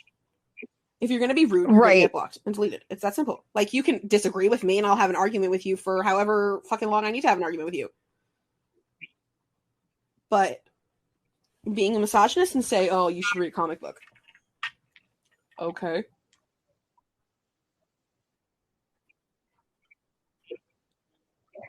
My favorite opening line for comments is, Marvel isn't sexist. I go, well, now you're wrong and you're stupid. And now you're gone. This is no sexism zone. If you're going to even allude to the idea that media in general or Marvel or DC specifically is not sexist, you're an idiot and you gotta go. Like, I was like, first of all, I'm not a girl. Second of all, okay. Ew, I hate here. Okay. Bye. Like, was that supposed to make me feel sad? Like, the people that comment things like that, I hate to be a gatekeeper at any level, but you know what? Gatekeep those motherfuckers, because you know who would not stand for that attitude? Like, Stand fucking like, oh, I want to be like Captain America. Then shut the fuck up. Shut the fuck. Like, there's this one cosplayer apparently on TikTok who was literally like a right-wing asshole cosplaying Stop Captain being America. a dick. And everyone was like, dude, he was literally created by Jews. What is wrong with you? Ugh, gross.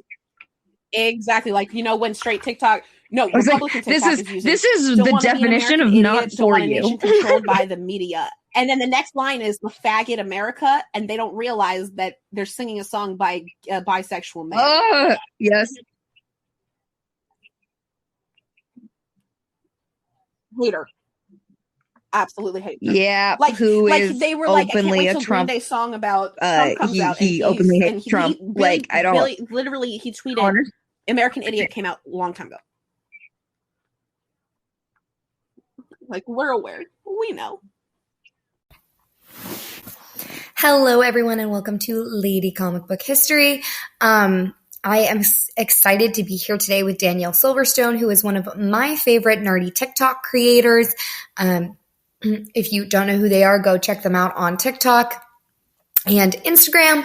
And today there was a topic at some point, but basically we just talk about comic books for almost 3 hours. So enjoy our tangents and rants. Those of you who are already fans of the show are going to thoroughly enjoy it because they have the exact same energy as I do. So enjoy.